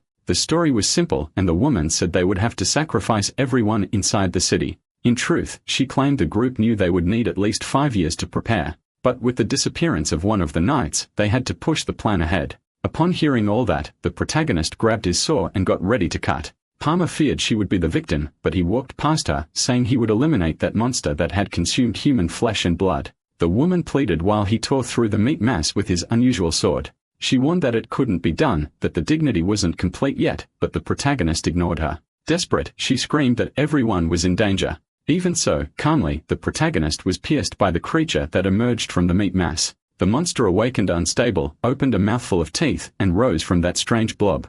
It screamed that it was in pain. Then a massive eye appeared, taking up most of its body. And from inside the meat mass emerged a divinity, screaming in fury. The protagonist simply raised his hand to remove the tentacle launched at his arm. After pulling it off and slicing it with his sword, he wore a wicked grin. Throwing the tentacle to the ground, he stepped on it and said he would sacrifice that ball of meat to his goddess. Meanwhile, Palmer screamed, not quite understanding what the priest was doing. She desperately said she didn't know what might happen if he kept provoking that creature. But rolling her eyes, she accepted that this was punishment coming from the protagonist's hand. As soon as he eliminated the creature, Palmer gained another 1,000 divinity points. Now her total divinity was 8,592. Just like the worshippers of the evil spirit, he had also extracted the Lord's divinity. Since the man was still lying on the ground, it was easy to collect his divinity. He knew that all he needed to gain a new authority was 10,000 units. Meanwhile, the large-eyed monster salivated while looking at the protagonist. The priest thought that if he tried to cut that meat blob with the slayer, the monster would regenerate. On the other hand, if he kept fighting, he would end up defeated. He knew that strange being wasn't like the Spider Queen who had a weak point. While he thought, the creature full of tentacles and with a gigantic eye fully emerged from the meat mass. Aware that he had no other choice, he gripped his sword tightly. He positioned his feet to run, and then he burst forward running as fast as he could, leaving the monster confused. Seeing the protagonist flee, the massive red eye widened and the creature screamed that it was in pain. The protagonist simply approached the fallen citizens to collect their divinities. Each one represented a divinity since they weren't authorities or anything similar. He passed by each of them accumulating points, but it still wasn't enough. While the monster chased him, the priest smiled. He spoke to his goddess who already knew. It seemed she was telling him he should gain a new authority before facing the monster. The monster kept running, its large eye glowing as it roared with its mouth open. Within its field of vision was the protagonist who, from the monster's perception, appeared in black and white. The monster was already close, and when it stopped to scream, the ground cracked violently. At one point, the protagonist had to stop and cover his ears as even the monster's voice was overwhelming. That walking disaster hurled its tentacles in the priest's direction. He looked back, already moving to grab his sword. As the tentacles flew, the monster shattered much of the ground and the surroundings, but they landed very close to the protagonist who leaped backward and shouted for the goddess. While that huge monster screamed, it was in pain. A massive hole opened above its head. From the enormous opening, the monster saw shrinking in its eyes, the descent of the goddess's monster. The white giant brought its hands together for a devastating blow. It was the signature move of the white giant sent by the goddess who struck the monster from above. A massive explosion of greenish dust could be seen from afar. Clenching his teeth, the protagonist already knew that one strike wouldn't be enough, but it had left the monster even more furious. Now that beast was gnashing its teeth at the great white giant. Even so, it also plunged its tentacles into the giant's body. Seeing that scene, the protagonist grew enraged watching the corruption giant being impaled. The protagonist knew the giant alone wouldn't be enough, but he asked the monster to do its best. Now the priest was thinking of a way to gather more dignity and thus authority. To do that, he would need more victims left behind by the fire and the worshippers of the evil spirit. Since that was the case, he ran through the flames, but many of those bodies had already lost their divinities. The fire had covered most of the area, and the goddess warned the priest that most of them were no longer useful. The protagonist, had he known, would have harvested the divinities before confronting the trio of evil spirit worshippers. As he ran, he thought about how the number of accumulated units so far was only 9,237. Stepping firmly through the blaze, he thought he just needed a little more. He focused on his thoughts while running through the flames. At a certain moment, something curious caught his attention. A large explosion occurred very close to him. It was so strong that he had to raise both arms to avoid being hit by the debris. With his special sword in hand, he looked to defend himself. Meanwhile, the monster tried to hurl its tentacles toward the protagonist. Thanks to his skill, he managed to stop some of the tentacles with his saw. He preferred to run and collect more units rather than engage in a doomed fight. All that sticky monster screamed the only word it seemed to know. It cried out that it hurt. Now it was above the protagonist, trying to strike by surprise. Although it attacked, it wasn't successful as the protagonist simply dodged. The monster, already highly evolved, ground its teeth in hatred and rage. Meanwhile, the protagonist with his green eyes and saw in hand stared the monster down. Now that tentacled beast had feet that were nearly human, its appearance was also much closer to that of a human. It no longer had tentacles. The protagonist, now face to face with that monster, noticed it had undergone a significant change after fighting the giant. That monster, with only one eye and clenched teeth, opened its hand toward the protagonist. The monster appeared to be smirking slightly as it watched the protagonist from afar. After opening its hand, several tentacles emerged and were launched toward the priest. The priest looked at the creature before him with focused eyes. Thanks to his attentiveness, he was able to slice through the incoming tentacles from multiple directions, all with his sword, which looked more like a saw. Of course, the monster didn't like having its tentacles shredded, but the protagonist wasn't going to stop there. He lunged toward the monster, intending to slice it too. As he prepared this attack, his green eyes intensified, noticing something different. The monster had closed the distance too fast and was already in an attacking stance. It managed to grab the protagonist with several of its tentacles. The monster appeared to be exerting force, trying to hold the protagonist tightly. It also ran, seemingly trying to slam the protagonist into the ground. The priest, now upside down, noticed the ground drawing nearer and nearer until he was thrown with full force into the earth. Upon impact, he cracked the surface. Lying there with his arms spread, he looked up. With a mocking smile, he told his goddess that he was fine and actually considered himself really lucky. Then he asked the goddess if she remembered what the worshippers had said earlier. He reminded her that they had said the large man lying on the ground was a lord. Placing his sword on the ground for support, he stood up. He seemed to struggle a bit to stay upright. As he rose, the foot of the enemy watching him came into view. Not only was it watching, but it was already preparing a new attack move. From a distance, the priest noticed the glow radiating from the beast he had been seeking. Realizing his time was short, still smiling, the priest asked the goddess to harvest all the divinities. After saying that green flames engulfed the place, it became clear that his divinity was increasing rapidly, especially since that was a concentration of soldiers. As soon as his divinity reached 10,000, the protagonist already wore a different expression. While the monster stared at him, it wondered what he was doing. When the priest simply stopped within a core of green essence, it began to radiate, and the monster just watched. The priest asked the goddess to accept his offering of 10,000 units. The divinity appeared behind the protagonist as a beautiful woman wrapped in shadow. The monster, seeing this, didn't seem to like the green light and didn't know what was happening. Now around the protagonist, black flames surrounded him from all sides, which caused even more confusion and astonishment in monster, who could only watch. At a certain point, it noticed that the protagonist was walking toward it with the expression of someone ready to fight. The protagonist had a calm gaze and seemed to have something very interesting in store for the monster in front of him. The priest's sword already had its saw blades properly set in place. The protagonist closed his eyes excited as he said the monster was about to feel an immense level of pain. With that, the beast widened its red eye and gnashed its teeth. The protagonist, now with his usual neon green tattoos, asked the beast to watch closely. But, of course, the monster wouldn't just stand still. It was already preparing a new attack. Yet before the demonic eyes of the protagonist, before his new authority, the pit of corruption, that monster was nothing and wouldn't get what it wanted so easily. As he passed near the monster, the protagonist knew his powers could decompose any living being. He was satisfied, for he managed to use the scripture of corruption, while the monster simply smiled. Using the corruption rosary had paid off. Now he could choose which part of the body would decompose. The monster was shocked when it noticed its hand was deteriorating to the point of falling off. Looking at it with sarcasm, the priest wanted to know how good the monster's regeneration was. The monster, eyes wide, couldn't tell whether it was gaining decomposition or regeneration. Even so, the protagonist wouldn't wait. He had his sword and would saw the monster apart. The weakened monster with its red eye frozen begged the protagonist to stop, but for that rival, it was already too late. The priest's sword had already pierced through what remained of its body. As he split what was left of the monster in half, the priest told his goddess, satisfied that he had succeeded. Now the priest held a sphere surrounded by pink energy, and the hand of the goddess also held it. That glowing sphere was a relic the protagonist had chosen to offer to the goddess. As the goddess received the offering, the protagonist asked her to release one more seal. When the offering was finally accepted, a great green light emanated and enveloped the priest. Once again, daylight broke, and Manek still had the sphere in his hands. His large green eye gazed upon the landscape ahead of him.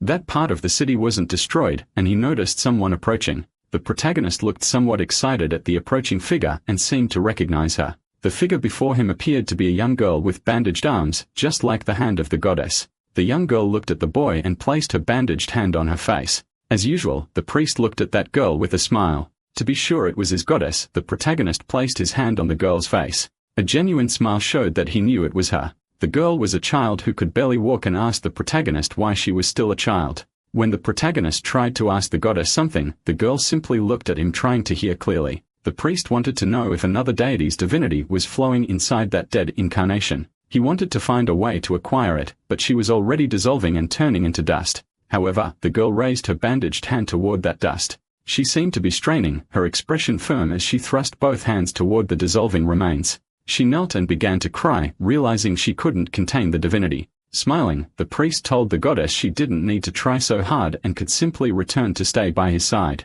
Returning and hugging the protagonist, the young girl seemed calmer as he said it was because everything was a mess. The girl cried while looking at the protagonist, saying she still couldn't return to her original form. Holding the green sphere in hand, she said they had now unlocked the seal of the sacred relic with 10,000 divinities. She asked the goddess to grant her a favor while saying this, and that sphere glowed green just like the eyes of the goddess of corruption. When he said he would need a new authority from the heavens, an intense light appeared. The intense light that descended from the sky formed the core of a massive energy. That energy enveloped the protagonist in a sphere of light. The priest with fascinated eyes asked the goddess what the meaning of that new authority was. The goddess in that small body clenched her fists, her cheeks turning red, and said he could use it as much as he wanted. As he walked with the little goddess, the protagonist told her that power was far too strong. Smiling, the protagonist thought that the curse of corruption he had just received was an authority dangerously close to the demonic. With that authority, all living beings within the range of a small city would rot slowly. To the priest, it would be fine if they were villains or people who had already passed, but doing that to innocents would be wrong. With the relic shattered on the ground, the next question was why the sacred relic had been sealed inside an incarnation. The priest looked at that young woman with intense eyes and thought that perhaps it wasn't just a coincidence. With what was left of the relic, which was slowly vanishing, he wondered if the goddess was being used. If that was the case and they were creating the incarnation with the goddess's powers, they would have a serious problem. Looking at the young goddess and thinking about the problem already gave him a headache. He did receive many attacks imbued with divinity and now felt dizzy in front of the goddess. Moments later, the priest collapsed unconscious on the ground. The young goddess with brown eyes and black hair cried, and in her eyes were reflected the priest's green ones. Her tears now fell onto the protagonist's face who lay on the ground. She wept upon seeing that he had reached his limit. However, at a certain moment, it seemed her eyes filled with energy and widened. She noticed Carmen standing before her, smiling and saying that the protagonist had finally woken up. As soon as he realized he was awake, he suddenly reached for his chest, and from a look on his face, he seemed to be forgetting something. In a burst, he sat up and asked Carmen where his things were. The young man asked Priest Manhwa to calm down and promised to explain everything. But the priest, in a panic, screamed and demanded his things. However, when he heard the goddess's essence within him, he gradually calmed down. Carmen seemed to know that the contents of that cloth were very important to his friend and priest. That's why he handed him the bandaged hand of the goddess, and now the protagonist could hold it in his hand. Much calmer, he said he thought he had lost it, and Carmen replied that he believed it had a meaning. So he kept it. Even though others said it wasn't something worth carrying, he held on to the bandaged hand for the priest. The protagonist, radiant like someone who had received a new toy, pressed the goddess's hand to his chest. Carmen, seeing the protagonist so happy, put a hand on his head and said it was nothing. The friend remembered that if it weren't for the priest's sacrifice who had jumped off a horse in Kelton at a certain moment, things could have gone badly, and now the priest wanted to know exactly where they were. But the friend explained they were still in the same city, and it had already been 10 days with people rebuilding. Despite everything being ruined, there were still people from neighboring towns trying to help with the recovery. When the priest asked if there were any survivors, Carmen explained that the only living person was the priest himself. Now a beautiful landscape framed a ruined city. Sometime later, a bit farther away, a man was wounded in the legs by a dagger. He seemed desperate to escape from people trying to capture him. Now with the injury in his legs, he couldn't walk anymore, and so he fell into the snow. White Boots walked toward the man. Not only he, but many others had been captured and turned into slaves, and the person hunting those slaves was a tall young woman with blue hair. When she stared at the man with her blue hair and eyes, he screamed, begging her not to do anything to him. Still with the dagger in his leg, he was in immense pain. The woman harshly said he would no longer be able to walk. The man swore he could still move at the same speed even with his injured leg. He screamed through tears that he wouldn't try to run again, but the woman didn't seem to have any remorse. Unleashing her weapon, she separated his head from his body with a single strike. After that, she closed her eyes and invoked a sacred flame. She asked that flame to burn while the body lay on the ground. After her words, a blue flame began to spread over the man's body. The woman wished for that man's sins to burn alongside his body and head. The others should have been captured as slaves mourned, for that could be their tragic fate too. The woman, in a harsh tone, ordered everyone to keep walking without hesitation. Now short and weary steps could be seen in the snow. Those people were exhausted, but they were obligated to keep walking. If they didn't, there was already a weapon waiting for them, and the result would be the same as their comrades. The snowy mountainous landscape held the footprints left by those people. A local guard was surprised to see several bandits before him and asked if that person was handing them all over. One of the bandits with a bruised purple eye cried out that they were all bandits and called themselves the Snow Bears. All of them, without exception, knelt in a row and begged. They pleaded for the guard to take them, for they wanted to go straight to a prison far away from that woman. The blue-haired woman said that if that's what they wanted, the guard should grant their wish. However, the guard informed her that Lord Kelton, the one who had placed the bounty on those men, had passed away. Relying on a follower of the evil spirit, she believed it would take about a day for her to receive the reward. Still contemplating the image of those mountains, the woman asked what had happened to the worshippers. The tale was sung that priest Manhwa had destroyed all of them 10 days ago. That woman had already heard of the demon-slain priest from GAS. Because of that, she wanted to be sure they were talking about the same priest Manhwa and asked the guard. Elsewhere, the priest was having a friendly meal with Carmen, who insisted on recounting the protagonist's heroic deeds. The blue-haired woman asked the guard if the priest was still in Kelton. Some already drunk friends were setting out on an adventure to a new bar. In a tavern, a blond young man drank until his cheeks were flushed and listened to a question about the priest. With that large mug of beer, he tried to hear the question properly. The blue-haired woman wanted to know if the priest was still in that town and where he was. However, everyone there was heavily intoxicated. She heard things like the priest was the very air that stood against evil spirits. Asking about him in that bar wasn't going to satisfy her curiosity. Meanwhile, two friends rode off somewhere. Manhwa and Carmen, on their horses, raced through the snow at high speed. The priest, still on horseback, remembered when the Lord wanted to tell them something. He recalled being face to face with the Lord who spoke of a blue-haired priestess from the Sacred Flame sect. She had been looking for him, but the Lord revealed that he refused to give any information. The priest asked if she was sure he was alive, and the Lord said she had implied she wasn't certain. However, he made it clear that when they mentioned the search for him, her eyes showed no intention of giving up.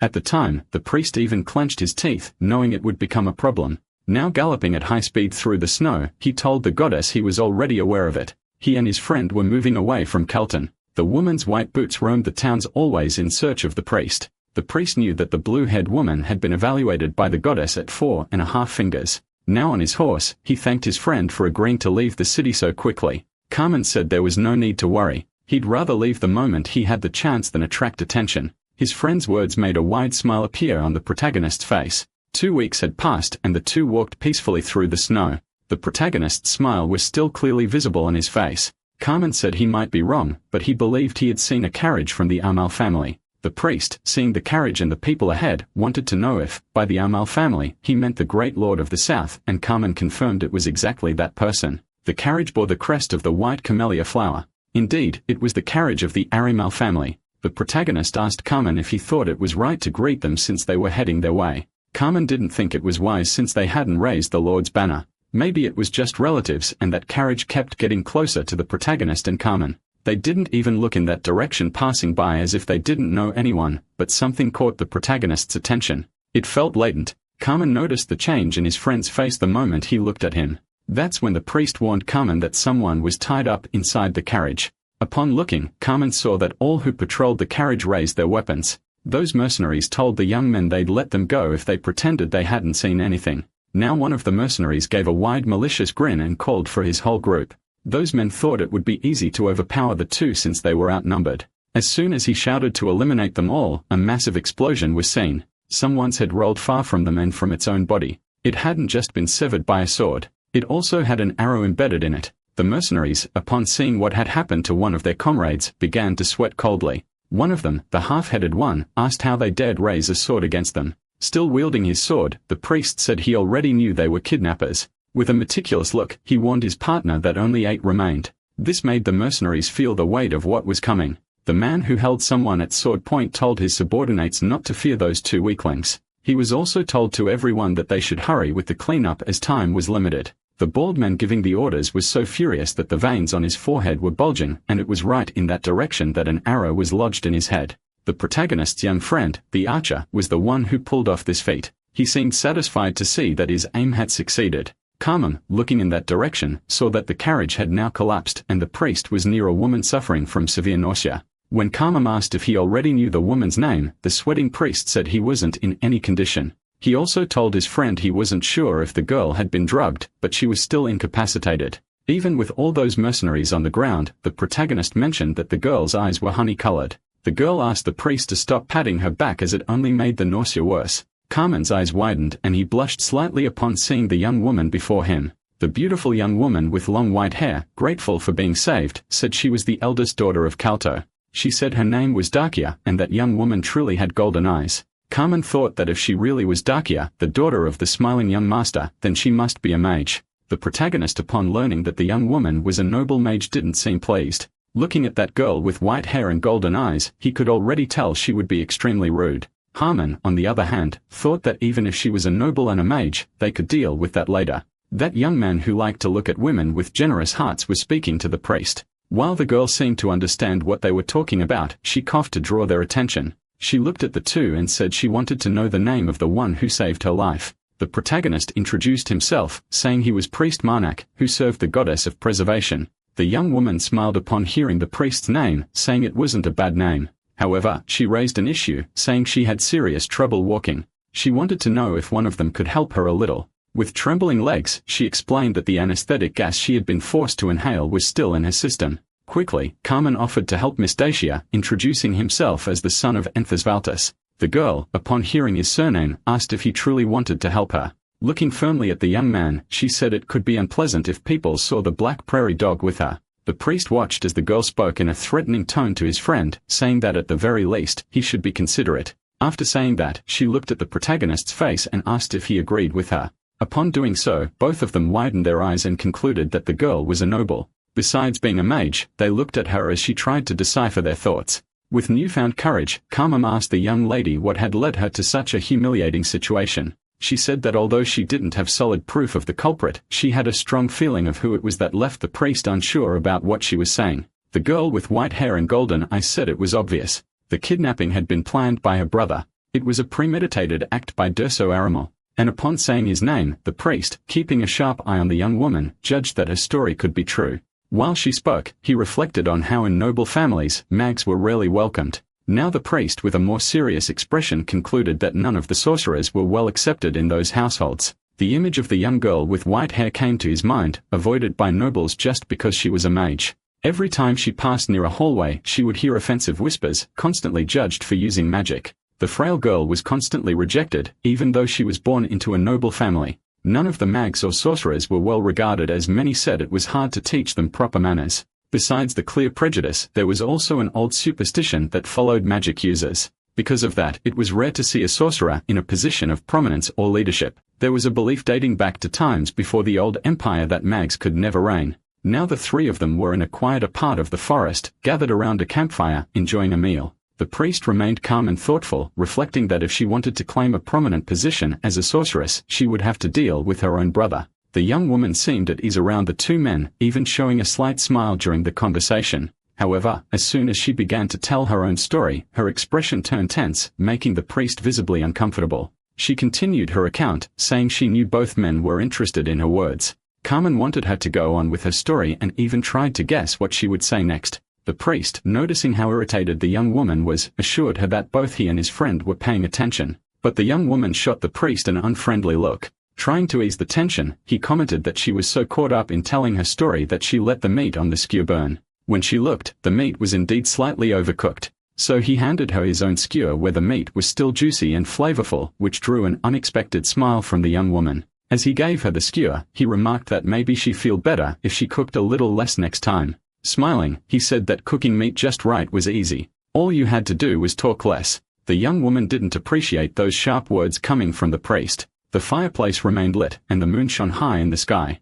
Meanwhile, the young woman resumed the conversation, saying she had a proposal and wanted to hear their answer. Priest, just by looking at her, already suspected what her proposal would be, and upon hearing it, he confirmed his guess. She wanted the two of them to escort her to her home. She promised to reward them with gold equivalent to each of their weights. As she said this, her expression turned serious, showing that something important was at stake. The The priest couldn't hide his excitement at the mention of gold or great rewards. His eyes were already gleaming, his mouth curled into a goofy smile, unable to conceal his fascination with the glint of precious metal. However, the original client of that journey was Carmen, who was already growing uneasy as he stared at his compass. Seeing his companion concerned about the time the escort might take, he considered turning down the offer. He also remembered the moment Carmen returned the goddess's hand to him, preventing it from burning. If it were up to the priest alone, he would have set aside the gold offer and followed Carmen to his destination. But the goddess seemed to have other plans in mind. Understanding what she wanted, the priest jerked, comparing himself to gold on a scale. When Carmen raised his hand clenched in a fist, it looked like he was about to make a decision. The girl in the night, realizing this, grew excited, for they would now get what they needed. Carmen, determined to honor his family name, took it upon himself to protect that young woman. After long treks through the snow, step by step, the group pressed on with determination. The priest finally saw the next city appearing in the distance, which made the young woman quite excited. She ran happily as she would finally return home and enjoy a nice hot bath. However, before anything else, they stopped at an inn, wanting to bathe and have some beer. Smiling, Carmen approached the two and informed them he had reserved 3 rooms on the 3rd floor. The priest's plan was simple. Everyone would bathe and then gather for dinner together. The inn, though small, was clean and cozy. The food didn't take long to arrive, and they all ate with pleasure, satisfying their built-up hunger. While eating, the priest paid attention to something that was bothering him. He couldn't relax as a young woman serving the table next to them was being harassed. A man with blonde hair and a mohawk and a thick beard, arms crossed, approached the table with a threatening expression. He warned the other men to stop bothering her, but one of them wasn't intimidated. While the soup was still on the counter, the man wanted to know when he had supposedly bothered the girl. Carmen, chewing slowly, commented to the priest that the atmosphere was getting tense and he thought they should intervene. But someone acted first and didn't wait. A strong punch landed squarely on the man's face. The impatient one was the white-haired young woman, clearly outraged by the situation. With a single blow, she sent the man flying a good distance, shocking everyone present. The priest in the back observed the scene with a satisfied expression. When another man tried to act disrespectfully, a hand grabbed his head firmly. His face was slammed against the table with force. It was the priest who wouldn't tolerate disrespect before his eyes. After the impact, he lifted the man's head to see if the punishment had been enough. Seeing the man had learned his lesson, he let him go with a smile on his face. The young woman, after dishing out her own lesson, was applauded enthusiastically by the crowd and the tavern owner. Carmen, in turn, was gripping another man by the collar, one who had also acted disrespectfully. When the man fell to his knees, Carmen opened his arms and commented that, after all, they were just travelers. With her hand on the young maid's head, she admitted that injustice made her furious. The priest simply observed her words attentively. Then seeing her from behind, he reflected that her problem wasn't a lack of emotional control. Curious, Carmen searched the disrespectful man's pockets and found some coins. Without hesitation, he tossed the coins to the priest. Upon catching them, the priest handed them to the tavern owner to make up for the damages caused by the commotion. Peace now reigned in that tavern with the innkeeper satisfied. Night fell quickly and soon someone knocked at the door. The white-haired young woman asked who it was and a voice on the other side replied that they needed to speak with her. When she opened the door smiling, she found Priest Menach standing there. Startled, she fell silent as he covered her mouth and held her head firmly. With sword in hand, he struck the wall near her with force just to get her attention. He told her that all she had to do was listen in silence as he feared waking Carmen. With his eyes glowing green and a tense expression, he asked if she understood clearly. Still locking his gaze on her, he reminded her that earlier she had said she couldn't ignore injustice when it happened before her eyes. He also remembered her saying that she should have let it go, at least in that situation, since they were being pursued by forces they didn't understand. She herself should know how important it was not to draw attention, and if she acted like that again, she would ruin everything. Still holding her head against the wall, the priest warned that if she repeated that behavior, he wouldn't hesitate to strike her. Pointing that object at her with a threatening look, he cut off any attempt at a response and asked if she had understood, demanding that she nod slowly if she had. The girl, eyes wide with fear and brow raised, nodded in agreement. After realizing she understood, he gave a small crooked smile. Finally releasing her head, he looked back toward the door and coldly wished her a good night. After he left, the girl remained frozen, now breathing heavily with her mouth open, shaken by the intense scare. Leaving the room, the priest spoke to his goddess, explaining that he had to act that way to prevent the situation from escalating. As he walked down the hall, he said they couldn't risk being discovered at this point in the mission. While he talked with the goddess, the young woman remained in the room, now sitting on her own legs, overwhelmed by a feeling of desolation. But the priest knew there wasn't much he could do, for the girl seemed to suffer from a compulsive disorder related to justice. At that moment, the scene shifted to reveal a grand luxurious mansion. Inside it, someone needed to explain why the attempt to kidnap Dekia had failed, while another person sat silently. The person reporting trembled with fear, explaining that more financial resources would be needed to continue the mission. But the contractor, irritated, said he had already given enough money and with his nails painted black, called the informant closer. The man who received a slap across the face was the regional manager of the world's secret organization. Now the employer demanded to know in detail the reason behind the operation's extra cost. Sitting on the floor, the manager touched his face, still red from the blow, while thinking of how to explain. With lips trembling from fear and sorrow, he took a deep breath and summoned the courage to speak. He thought of his wife and children and knew that if he didn't face the situation, he would be putting both his life and his family's at risk. So he bowed until his forehead touched the floor, demonstrating submission and desperation. He said everything had happened because of the interference of a priest devoted to the dignity of preservation. He explained that the priest involved was known as the Demon Slayer. Upon hearing that name, the noble-looking man became even more enraged, baring all his teeth in fury.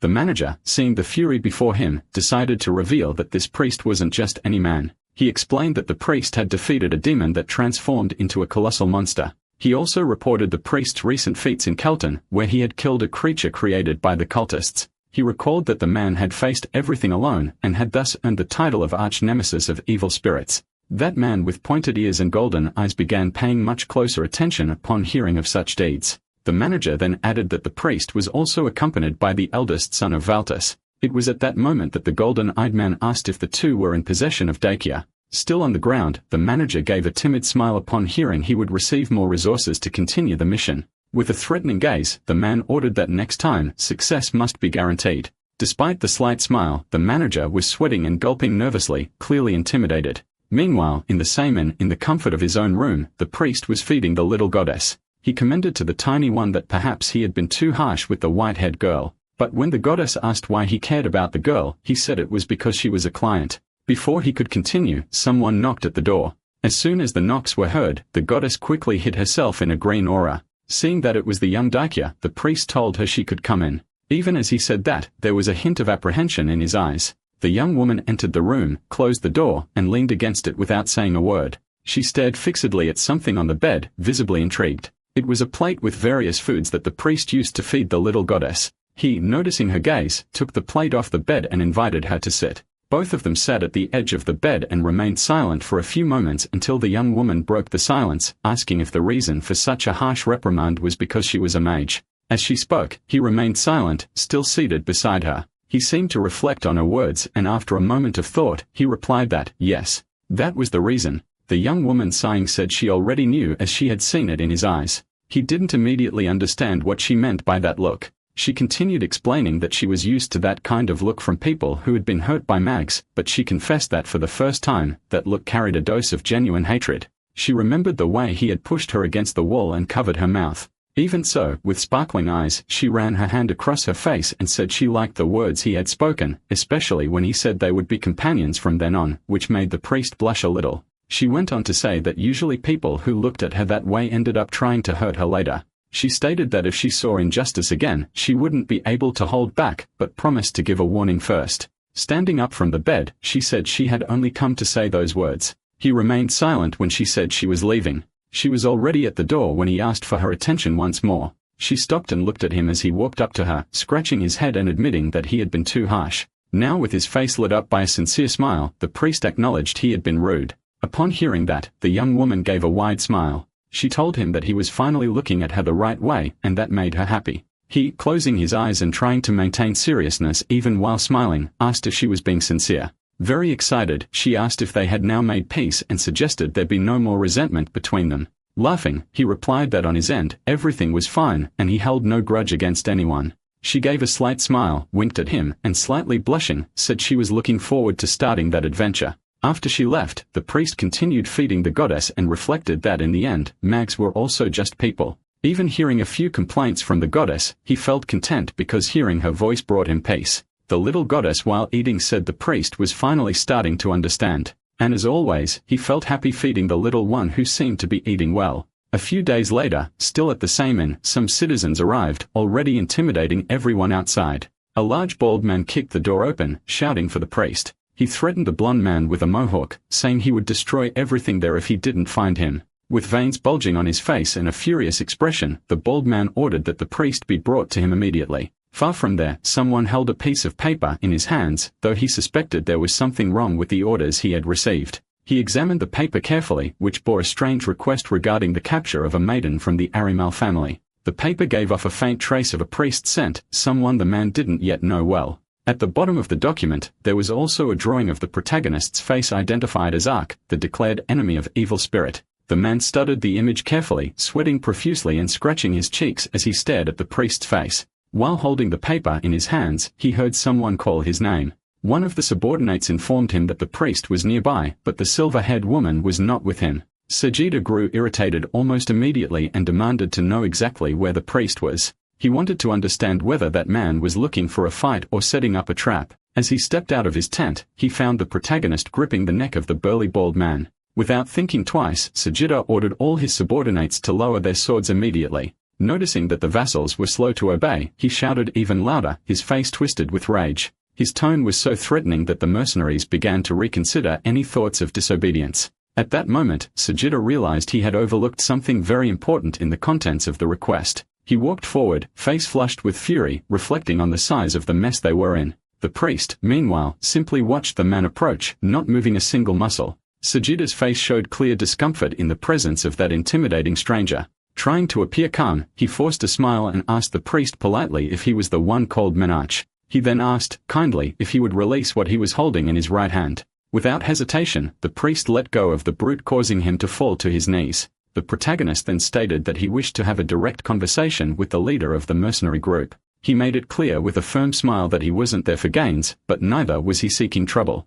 The man introduced himself as the captain of the Red-Beard mercenaries and revealed his name, Sajida. Sometime later, inside the captain's tent, the priest was invited to sit and was offered food and drink. While Sajida drank, the priest declined the alcohol, saying he wasn't a fan of that kind of beverage. After a sip, Sajida set his cup on the table and thought that if the priest drank a little, the conversation might flow more easily. However, the priest began recounting something he had heard from one of the captain's men earlier. He was referring to the burly bald man, the one who had sought him out that morning and had kicked the door open without the slightest courtesy. The priest explained that the man said the captain wanted to speak with him, which was why he had come ready to listen. However, he still remembered the chaos at the bar the day before and suspected it might all be connected. Meanwhile, the captain kept a cheerful face, though he was internally considering his next steps. He was thinking about the silver-haired woman and whether or not to bring up the curse that had afflicted the LA organization. He stared at the priest, who wore a beastly expression and feared having fight someone with such a fearsome reputation.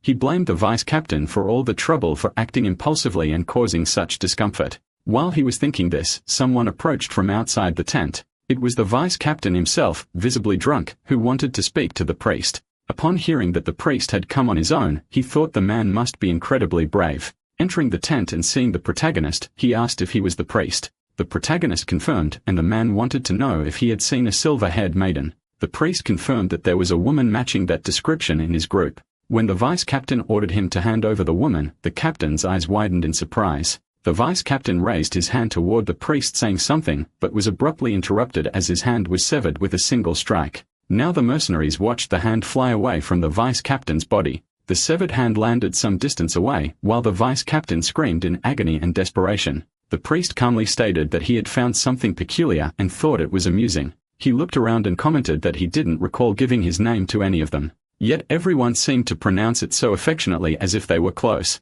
Standing tall with a threatening glare and gripping his strange serrated sword, he demanded to know who was behind it all. The captain, in shock, stared at the man and realized that the question could no longer be avoided. Someone shouted that the vice-captain had lost his arm. Several mercenaries rushed into the tent, alarmed by the situation. They believed the priest hadn't understood the seriousness of what he was doing. When they saw that he had also severed another man's head, they said he had to be stopped. But instead of attacking, the mercenaries hesitated, terrified by the priest's cold demeanor. He remained expressionless even as the scene turned drastically violent. While the captain listened to the vice-captain's cries for help, he simply watched.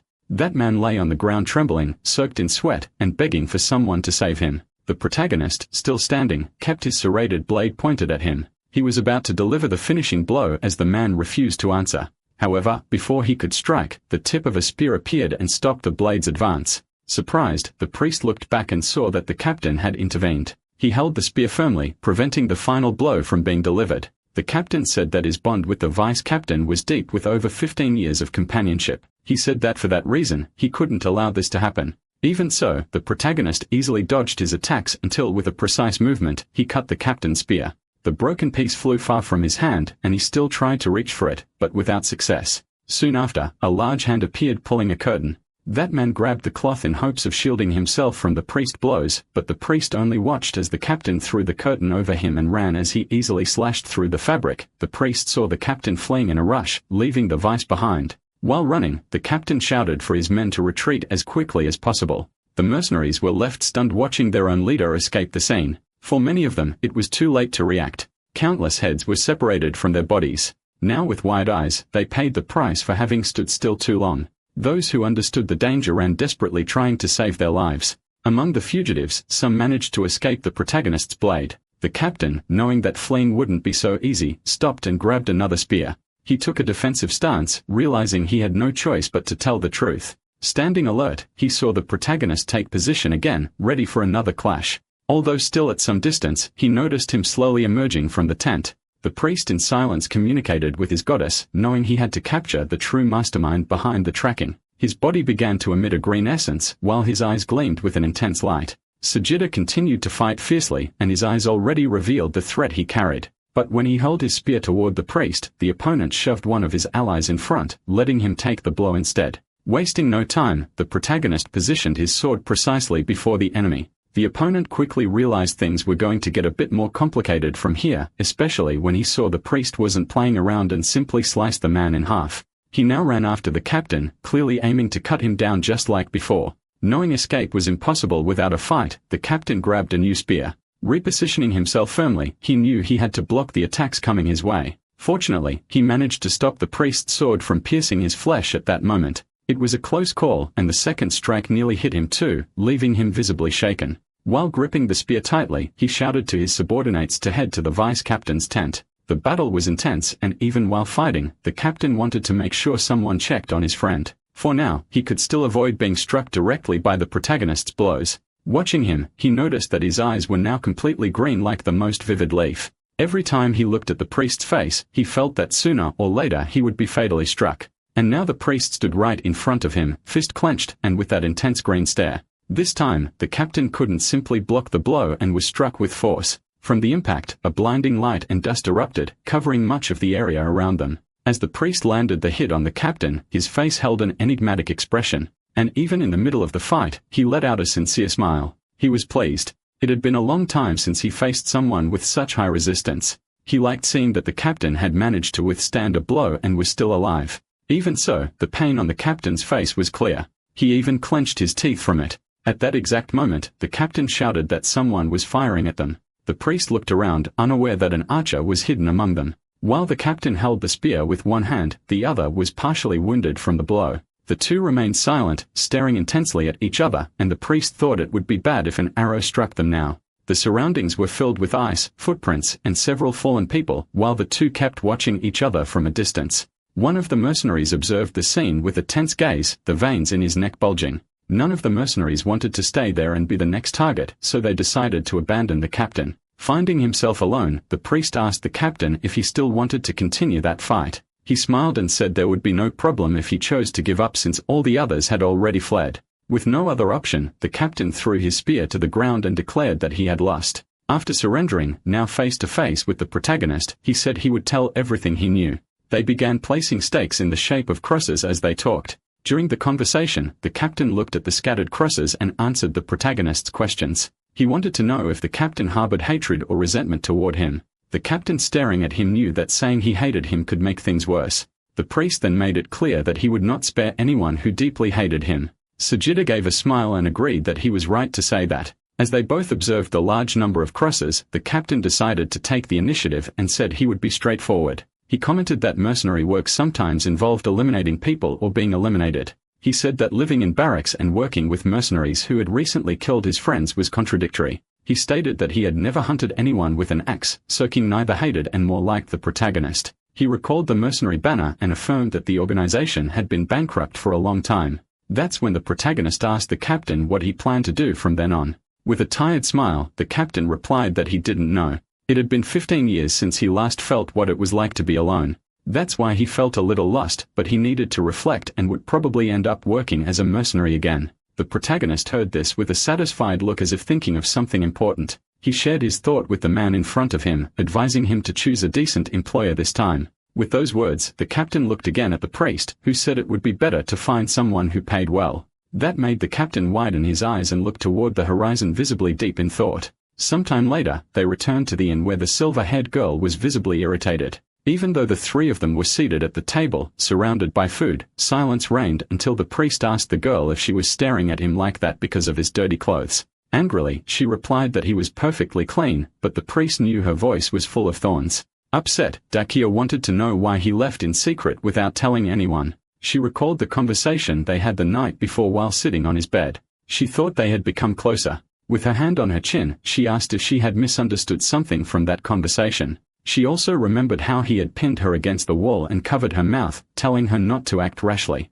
Now sitting at the table still upset, she said he had left without even saying goodbye. Treating her like royalty, the priest decided to ask a question. She looked at him intently as he asked if she had ever dealt with someone before. Tilting her head downward as if in deep thought, she replied that she had never taken anyone's life. He confessed that was exactly why he went alone. Some actions needed to be taken with firmness, but that didn't lessen her feelings, and she said he should have at least explained himself. As he thought about all that, the priest reflected that he hadn't told her so she wouldn't worry. But next time, he would let her know. At that moment, the three of them noticed someone approaching, restless, shouting for Dakia.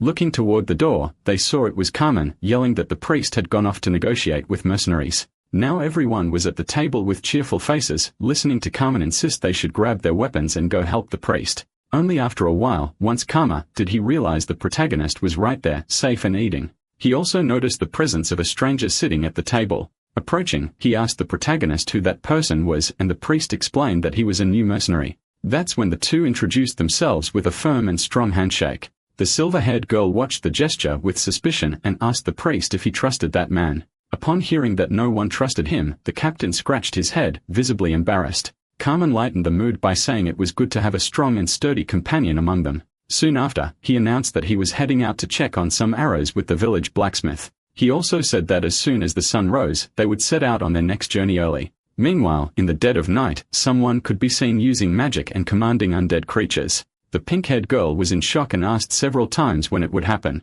She was in an important meeting and demanded that her two companions reveal the exact moment of arrival. One of the men, blonde with an impressive mustache, questioned whether they were really sure they were going to that place. Despite the doubt, he felt satisfied at least to have arrived before the young woman lost it from so much whining. The calmest among them with reddish hair calmly said it would be soon as he had already confirmed the location. That information brought an excited smile to the face of the pink-haired girl, who insisted on knowing if he was really sure. She moved closer to the redhead, wanting to confirm if they were truly arriving in Urtico. The red-haired person, still lying down and flipping through a book, asked why she doubted so much. She claimed she believed it, but the moment made her tense, which resulted in a strange smile accompanied by a few threats. Soon her eyes lit up with a pink glow, and the smile became more twisted as she said she would tear everyone into little pieces. Meanwhile, someone walked through the snow with a wide smile, already happy they had finally arrived. It was the silver-haired girl who stopped and looked back while chatting cheerfully with her friends. Carmen observed the city of Urtico in the distance and said he couldn't wait for a hot bath. From afar, a figure watched the group, not immediately recognizing who they were. But as soon as he identified the priest and the protagonist, he also turned his gaze in their direction. The person started running, urgently asking if he really was the demon-slain priest. The man took the protagonist's hand and said he was begging with all his soul. He pointed in a direction and pleaded for the priest to speak with someone who needed help. That person wouldn't listen even to the city's lord and continued summoning undead without pause. The man told the priest he would pay him well, while Manhwa placed a hand on his head and said he didn't believe that would change anything. The man insisted that he at least try, and the captain, looking at Carmen, concluded that it wouldn't hurt to try. With a distressed face and terrified eyes, the man said he and his companions were at their limit. He described how the undead roamed the city every night, terrorizing the population. As he pleaded, the protagonist remained still, silently listening to the desperate requests. Opening his arms toward the man, he told him not to expect much, but it lit up the beggar's space. The priest declared he would help and said he would catch up with the group later, asking them to go ahead and find lodging. Smiling, the silver-haired girl said it was all right and that they would move on. Now walking alone in the snow with a lit torch in hand, the protagonist reflected on the priests. He wondered why out of all of them, the chosen one had to be the trumpeter of rest. He was a strange type, but also unique, recognized by the other gods as deserving of authority. On a random occasion and for no apparent reason, the gods had granted a human the gift of summoning. This gift consisted of awakening the dead and bearing the title of trumpeter of the dead and of rest. The chosen ones were then to wear a special robe and dedicate their lives to serving the dead. The reason they lived this way was a deep mystery, and the sound of their trumpets remained enigmatic. No one understood why someone would want to awaken the dead, but trumpeters appeared in places full of corpses. There, they blew their silent trumpets and gathered undead armies around them. Nobles and royalty limited themselves to watching from the window, holding golden goblets filled with living gold and encrusted with diamonds. They never dared to touch the dead commanded by the trumpeters of rest. It made sense as no one wanted to face an undead army that grew larger every night. With slow steps in the snow, the protagonist pondered that it was something anyone would want to avoid. Smiling with irony, he imagined that the trumpeters of rest must live in complete solitude. As he approached the trumpeter still holding the torch, the protagonist greeted him with respect. However, he received no reply as the mysterious figure merely watched him in silence. The priest then commented that many had already tried to speak to him, but he acknowledged he couldn't refuse a request for help. Still smiling, he said that for ordinary people, the wandering of the undead was disturbing and disgusting. He looked at the dead, then at their master, and asked if there was a greater reason for being there. The trumpeter said he didn't stay long in any city, always moving from place to place. Then he revealed it was because of the followers of the evil spirit that he needed to keep moving. Pointing in a direction, the trumpeter said they were the ones responsible for so many deaths. The protagonist looked back upon hearing that, trying to grasp the seriousness of the situation. Maybe gritting his teeth and raising an eyebrow, he braced himself for whatever was coming. He immediately positioned himself to attack, convinced it wouldn't be like what happened in the city of Kelton. He dashed toward the city, determined to prevent the same horrors from repeating. After a long time, someone was walking through the flames searching for something that seemed lost. It was the pink-haired girl complaining that he was nowhere to be found, but the red-haired man insisted that his companions had already confirmed the protagonist had entered the city. Pointing at him, the girl demanded that he be found quickly without wasting time. The blond man with a large mustache, however, asked them to wait. He had just located him amidst the flames. The mustached man pointed in a direction and looked away as if hesitating to face what he saw. Indeed, it was the protagonist emerging from the fire, causing a stir in the pink-haired girl. The priest now carried a wicked aura with only one of his green eyes glowing intensely. With a grin bordering on madness, he thought that he would finally witness a place like this. The mustached man watched the priest emerge from the flames, wielding an unusual sword.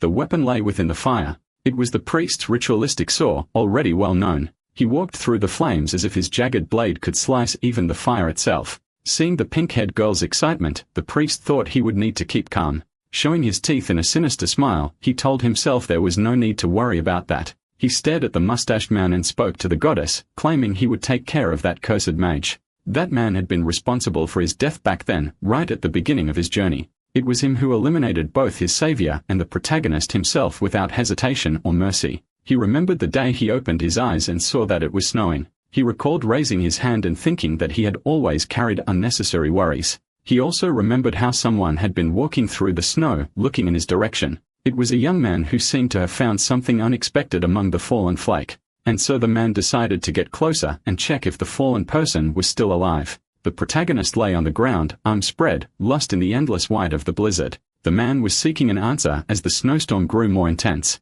That was the moment the protagonist opened his eyes and met his savior. The man whose name was Shantux carried the protagonist on his back through the thick snow. Despite being an ordinary person, he was neither too young nor too old. That calm man took the youth to his home and began caring for his health attentively. When the protagonist woke up in that place, he wasn't bombarded with questions by the stranger. In that simple home, all the man said was that he could stay there as long as he needed. Above the door was a crest that indicated he was a priest of the goddess of preservation. Additionally, he was also a gravedigger living on the outskirts of the city, far from urban chaos. One day, while helping him dig, the protagonist asked why he had been so kind and had saved him. The man paused, smiling calmly with the shovel still in hand, and he answered simply. With a friendly look, he said he had just felt like helping someone in need. Back then, the protagonist wasn't used to smiling, but he learned a new kind of smile that day. That light and happy expression became something special etched into the young man's heart. Shantux helped the elderly, children, and anyone in need, never looking for a reason. Trying to follow his example, the protagonist began helping with the children in the village. He remembered living a year of peace, always beside that kind-hearted priest. However, everything changed the following winter when he decided to follow in his savior's footsteps. In the snow, he found a man who had fainted and did the same, carried him on his shoulders and took him home. But he deeply regretted it, for he should never have saved that damned mage. After receiving care, the man quickly recovered, then revealed his true nature. With a repulsive grin on his lips, he confessed to being a worshipper of the evil spirit. With dark magic, he tore the protagonist's body into pieces as if he were a toy. He still smiled, pleased with his cruelty, as blood stained the snow around them. The protagonist woke again surrounded by a magical aura of green hue. He noticed that one of the hands he had hidden had somehow slipped out of his inventory. It was caressing his face and cheeks, radiating an intense and mysterious green light. Upon returning home, he had to face the consequences of his naive choice. Right at the entrance on the ground lay Shantuk's corpse, brutally slain by the damned mage. Now in the present, he wielded a serrated blade sword and slashed through the blazing flames. The mage widened his eyes as he finally remembered where he had seen that gaze before. He pointed and said he was the great digger staring into the green eyes filled with thirst for vengeance. Sarcastically, the mage placed a hand on his waist and said that boy had died long ago. The members of his group listened as the mage explained how he had personally eliminated him. The protagonist clenched his fist tightly upon noticing that the mage was wearing the priest's robes. The long-mustached mage confessed he wasn't just using the clothes, but also his hand. He displayed his arms and said that hand had been extremely useful for a full 3 years. The protagonist's fury intensified, the veins on his face bulging like green serpents. The pink-haired violet-eyed girl said she had heard a lot about him. With an eager face, she said she had been looking forward to their meeting, but was completely ignored. The priest simply swept his sword past her as he ran since his target was ahead. When he hurled the sword at the mage, the latter raised a magical shield in defense. Hiding behind the barrier, the mage remarked that the priest was nothing like the rumors. He sneered with disdain while the priest growled and barked for him to shut up. At a certain moment, the goddess of corruption raised her hand and a new terror swept across the battlefield. Seeing that, the mage was stunned, disbelief spreading through his entire body. That was when the protagonist effortlessly shattered the mage's magical shield. Now inside, he violently tore off the hand that didn't belong to him. However, he was puzzled to hear the pink-haired girl whispering in his ear. He remembered separating her head from her body just moments earlier. Meanwhile, the mage before him began casting a spell called the Scale of Retribution. That mustached man lifted one leg while performing the arcane ritual. His eyes were those of madness and his grin revealed every tooth in his mouth. A blinding light engulfed the area, thick with dust and growing destruction. The spell's force was so intense that the red-haired girl had to shield herself with her arms. The winds only fueled the flames and the dust made everything harder to see. Nothing was visible for a moment, but soon the protagonist could be seen collapse, his sword gone. A voice said the divine power within him wasn't from the goddess of preservation. It added that the priestly robe's blessings still worked perfectly. The mage looking down from above said the protagonist had to be a worshipper of evil spirits. Eyes burning with hatred, the protagonist commanded the filthy mage to shut up. The mage, grinning widely, believed he had hit the mark about the evil worship. That was when the white giant of the goddess of corruption appeared, towering and furious. The mage looked up, mesmerized by the monstrous authority approaching. He figured that since he lost his left arm, he might as well take the monsters. Even seeing the corruption giant about to strike him, he didn't back away an inch. Dust from the impact shot up to the skies as the protagonist gritted his teeth and restrained fury. Despite the powerful attack, the mage blocked the giant's punch with extreme ease. It became clear that the blonde, large, mustached man was a worthy enemy. The protagonist now emanated even more of his green essence, drenched in vengeance. He thought that tonight, he would completely destroy the mage of Verkil. He locked his gaze on that filthy mage's face, knowing he would do anything to eliminate him. In another area not far from that chaotic scene, some rather strange civilians were being repeatedly struck. Sajida, gripping his spear firmly, landed precise blows on the poor wretches who had gone mad. Looking back, he noticed the young girl questioning him with concern, asking if the fallen man had died. With the spear resting on his shoulder, he replied that not yet. But if they didn't act fast, the mad ones would counter-attack fiercely. Harmon, watching the whole mess, could only think of running straight to the burning castle. However, the silver-haired girl looked worried about the priest, fearing he was still amidst that chaos. The former mercenary captain, however, knew someone as impressive as the priest wouldn't fall so easily. Bodies lay in twisted positions across the ground amid the eerie flames devouring the landscape. People were scattered everywhere, while the lord's castle was being consumed by an uncontrollable fury of fire. The castle's entrance was entirely swallowed by flames, a visual hell. Meanwhile, the three companions tried to quickly decide what they should do in that madness. Carmen already suspected that the widespread madness among the population might not be the direct fault of the local lord. Dakia, the proud lady, gracefully turned her face toward the voice calling for her attention. Sajida firmly warned that if they didn't take down the madman quickly, they would face truly serious problems. Even amid fire and smoke, the crazed ones began to group up, forcing Sajida to drive his spear into one of their chest. The young woman watching that with a sorrowful gaze realized that even against her will, she needed to act immediately. The man pointing his spear toward the chaos explained that it was necessary to keep eliminating those people. If she wanted to survive, she should imagine she was doing a favor to the disoriented undead. He said he would handle most of the dirty work himself, but asked her to do what was necessary to stay alive. The girl listened to those words with a carefree smile as if it were even something pleasant. With an unspoken permission, she gripped the hilt of her sword firmly, showing resolve. She quickly revealed herself to be a promising swordswoman with sharp reflexes and very well-coordinated movements. Carmen, observing the movement ahead, ordered the group to head immediately to the castle's main gate. As they ran and fought, the three of them continued to eliminate as many of the flaming undead as possible. In one of the attacks, the girl drove her sword straight into the chest of one of the crazed ones, then pulled back. The former mercenary captain heard something that made him stop. It was a familiar voice that caught attention. Turning in that direction, he noticed the presence of a colossal being wrapped in a glowing violet light. Focusing his eyes, he realized it was a massive monster, and near it, the priest covered in dust and soot. The pink-haired girl watching the scene nearby thought it was all incredibly cool. She saw the exact moment the mage stopped the attack of the white giant of corruption with just the palm of his hand. As the girl filled with joy, the red-haired figure behind her said he wanted to resolve everything through conversation. Looking at the priest, he explained that he couldn't miss this chance as he had waited a long time to find Marnak. He firmly told the white giant of corruption that they were now ready to begin the promised attack. Obeying the command, the giant clenched its fist tightly, preparing a violent blow toward the mage. With a deepening roar, it declared the start of the most intense battle they had ever witnessed. The mage, for his part, was already preparing his luminous power wrapped in radiant energy. The giant's attack was so powerful that it shattered the mage's magical shield with alarming ease. At this moment, the protagonist was already gripping his sword tightly, ready to give back everything he had received. With a look of deep vengeance and a slightly insane smile, he charged at the enemy. On the other side, the mage showed the same thirst for destruction as if he wanted to eliminate the protagonist a second time. As time passed, the intensity of their blows increased, making the fight more and more brutal. The mage, even while laughing, found the exchange of attacks boring and provoked the protagonist to use something new.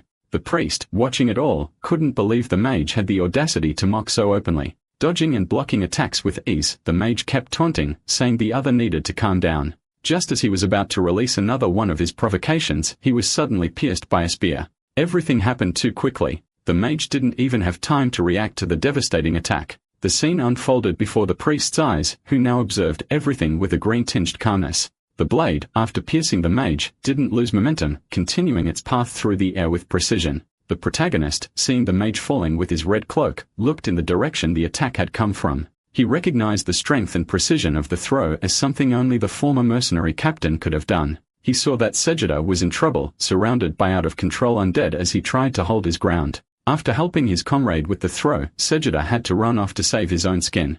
The protagonist looked at the chest of the fallen mage, but didn't react immediately. Gazing at his sword, he remembered reading somewhere that revenge was a useless thing. Now with the red-cloaked mage on the ground, he could finally experience that lesson in practice. With a serious expression and traces of slight sadness, he approached thinking he didn't want anything dramatic. Standing before the body, he wondered if the ending really had to be so hollow and futile. With his eyes glowing intensely, he prepared to offer that corpse to the goddess of corruption. But as the energy began to emanate from the body, the protagonist realized that the mage was still alive. He began to release a divine power as if something had explosively awakened inside him. The mage then remembered the moment his arm had been torn off by the protagonist's serrated blade. He said, filled with hatred, that before anything else, he needed to recover the arm that had been taken from him. The protagonist watched it unfold and heard the mage's companions express pure terror. The red-haired girl screamed that everyone needed to run immediately as they were now in real danger. The pink-haired girl wanted to stay, wanted to witness the spectacle.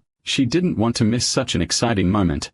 Against her will, however, she was dragged away by her companion who shouted that this was sheer irresponsibility. While the pink-haired girl protested, the other pulled her forcefully, telling her to shut up so they wouldn't draw attention. The protagonist, hearing the shouting, also heard the two say that the mage in that state could no longer distinguish anyone. Upon hearing that, the priest asked the white corruption giant to throw him far away. The giant then grabbed the protagonist in its massive hands and held him with great force before vanishing. Meanwhile, the two girls were running. The pink-haired one begged to be released, desperate to see the fight. The red-haired girl screamed even louder, saying all that noise would draw too much attention, but it was already too late. A loud crash occurred in front of them, and the protagonist was already waiting there. The red-haired woman froze in fear, her expression overtaken by despair, and everything got worse when she heard the protagonist's words about what would happen next. The pink-haired girl on the other hand felt a wild thrill watching that heavy aura approaching. With excitement, she said her name was Pearl and the other girl was called Bina. She looked directly into the protagonist's eyes with her violet ones and revealed that they belonged to a secret society.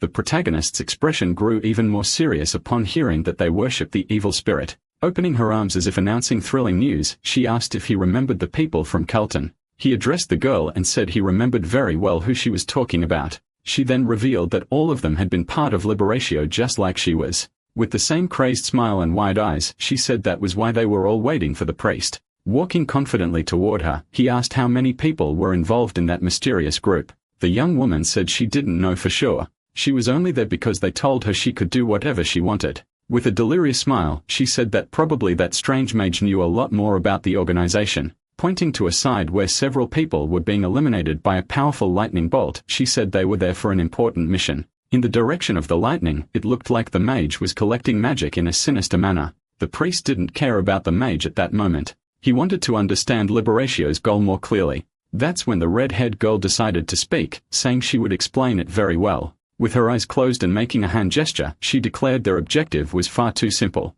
Suddenly, she opened a half-crazed smile and stated they wanted to create a new world. She said it would be a place where gods wouldn't exist, and no one would ever be persecuted for anything again. The priest simply closed his eyes and adopted a stern and angry expression. Right after, he stared at the girl and asked if that was why she had burned down the entire city. He asked if that was really how they intended to start a world without persecution. Opening her arms, she said she didn't want that either and blamed the mage for causing all the problems. To the priest who was watching the girl closely, she said they still needed to collect a few things. When he heard that there was something he had that the group wanted, he became immediately interested. That's when she resumed that strange smile and fierce gaze, saying she wanted the relic he had. She was referring to the artifact held by the incarnation's body, the one he had taken from Kelton. Now the priest gripped the hilt of his serrated blade tightly because his suspicion had been correct. Thinking of the goddess, he suspected that the group wanted a sacred relic containing her power. He told them that the artifact had been broken and that made everything impossible. The girls thought he was lying.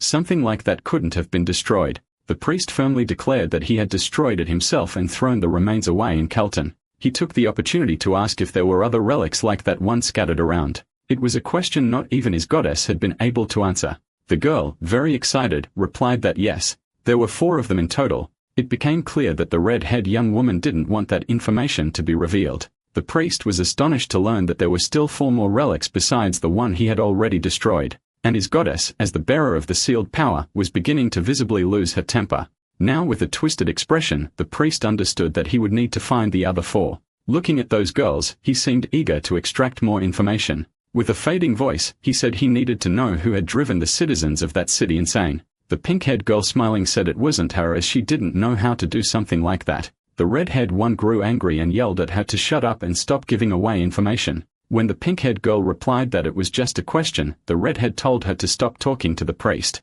The priest, enraged, was simply watching when suddenly the red-haired girl's head fell far from her body. The pink-haired girl was impressed, thinking his movement was absolutely spectacular. Even after he tried to do the same to her, she kept smiling, thinking he was simply amazing. The priest had also eliminated the pink-haired girl, but he knew that wouldn't be of much help. After the act, he told the goddess that he had done it for her and in her name. Now by offering the body of young Bina, he earned 3,000 divinity points in return. Looking toward the young Pali, he noticed her body was reacting strangely. Even without a head, the young woman remained alive as if she were truly immortal. Observing the city, he thought that now that the cause of the chaos had been eliminated, things would improve. With his hand on his chest, he wished for peace, but the goddess quickly warned him of something. At that moment, the priest heard someone calling him from the other side. Turning around, he saw his companions who informed him that the crazed citizens had suddenly fainted. They wanted to know if the priest had anything to do with it, and he smiled and replied that, yes, he did. Hearing that, Sajida asked if his spear had been of any help during the battle.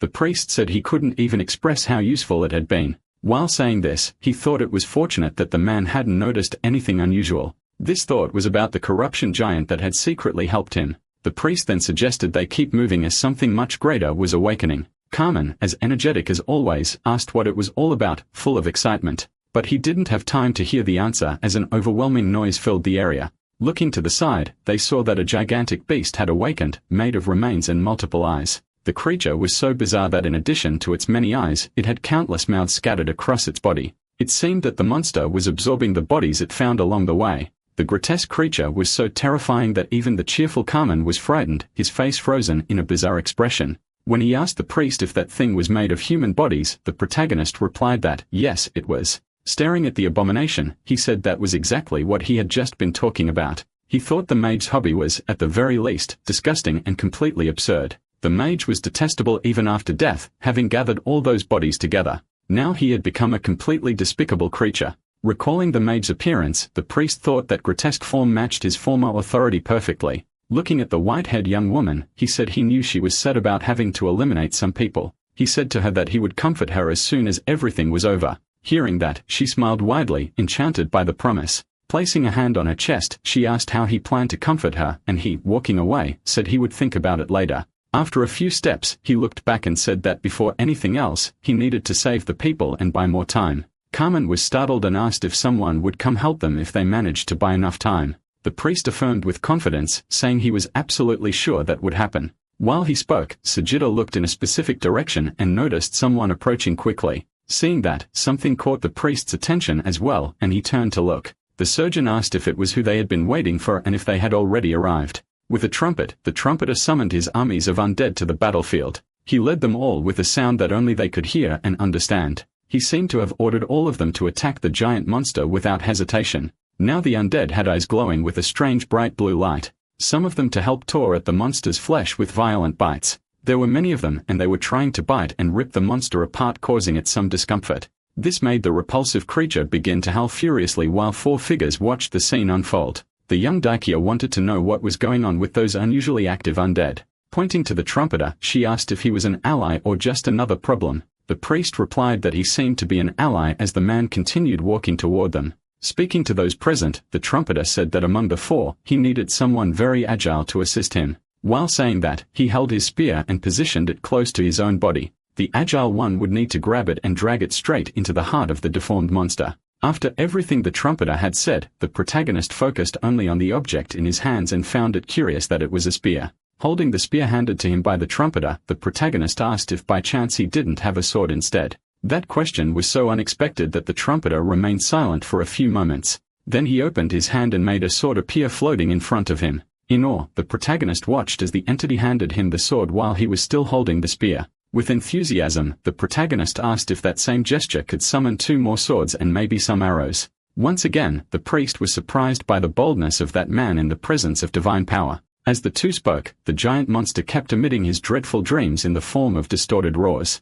The trumpeter raised his index finger and summoned swords and arrows in the air. That left the protagonist euphoric as the trumpeter's power was truly impressive. Carefully examining the spear's tip, he noticed it seemed to be made of polished bone. Meanwhile, Palm was testing her newly conjured bow with magical arrows. Seeing everyone excited with their weapons, the white-haired girl decided to swing her own sword with enthusiasm. She was thrilled to find that it was incredibly light and easy to handle. While Sajida examined his spear, the protagonist meanwhile gripped the sword's hilt, noticing how balanced and sharp it was. All the weapons had a perfect edge and were imbued with the divinity of the Trumpeter of Rest. Observing the monster ahead, the protagonist knew those weapons would be extremely effective against the undead. The Trumpeter said he could interrupt the giant's movements for a while. He hoped that during that window, the group would be able to pierce the creature's heart with precision. The priest smiled eagerly, realizing he might get to keep the weapons if he helped the Trumpeter of Rest. Without hesitation, he grabbed his trumpet and began producing the sacred sound that would immobilize the giant.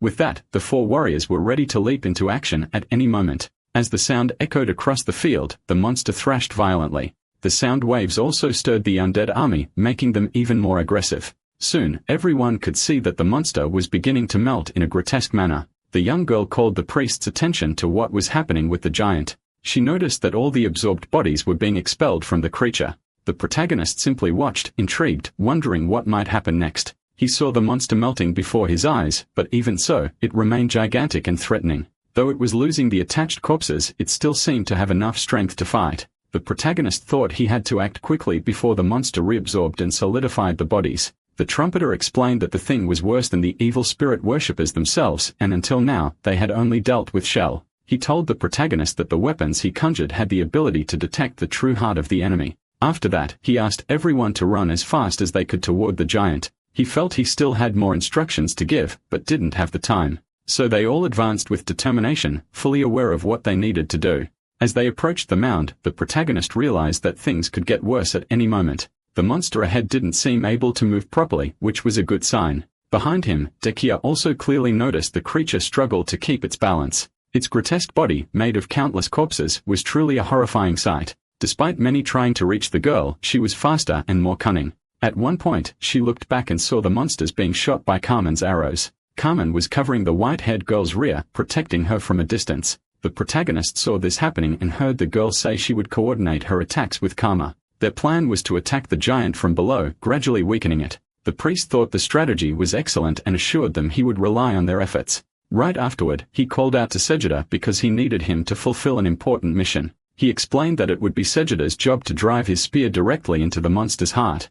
Meanwhile, the protagonist would distract the creature's head. Segida took an offensive stance and began advancing, dealing with small monsters along the way. Meanwhile, the protagonist rushed quickly toward the giant's head. The fusion of undead stuck together was revolting, but he cut through them all with speed. He charged with fury, using his sword and moving like a living arrow toward the enemy. He believed there was a special reason to destroy the creature's head first. Wielding the sword that emitted a green light, he remembered what the goddess had shown him. He knew there was a fragment of divinity trapped right in the middle of the head. He was determined to shatter it completely in order to eliminate the evil. Besides that, the face of the traitorous mage was embedded among the bodies, which enraged him even more. The protagonist stared into those detestable eyes and with a resolute expression decided to end the torment. Disgusting memories of that mage resurfaced in his mind, increasing his fury. Meanwhile, Segida was advancing silently toward the giant's vital organ. The protagonist stood before the mage's head, determined to slice it into 1,000 pieces. Just as he had planned, he cut the creature's head into hundreds of parts. When he noticed there was still a remaining fragment, he decided to exterminate it completely. He raised his hand as high as he could and brought the sword down with force on the last piece. He crushed what was left of the mustached mage, ending the most disgusting chapter of his past. Doing that left him deeply shaken, but also fulfilled like never before. The head of that bastard was finally destroyed, and with a slight smile, he expressed his inner peace. Meanwhile, Segida had already positioned herself before the main organ and was waiting for the right moment. At the exact instant, she drove her spear directly into the monster's heart. The giant thrashed in unbearable pain until it began to vanish before everyone's eyes. The smaller monsters also disappeared around the silver-haired girl, who was left confused. At first, she didn't understand why the enemies had vanished so suddenly. Turning around, she noticed the reaction of the larger monster, which was now just a putrid puddle of corpses. The trumpeter observed everything from afar with an expression of admiration and respect. He walked with his boots through the black sludge while holding the purified core firmly.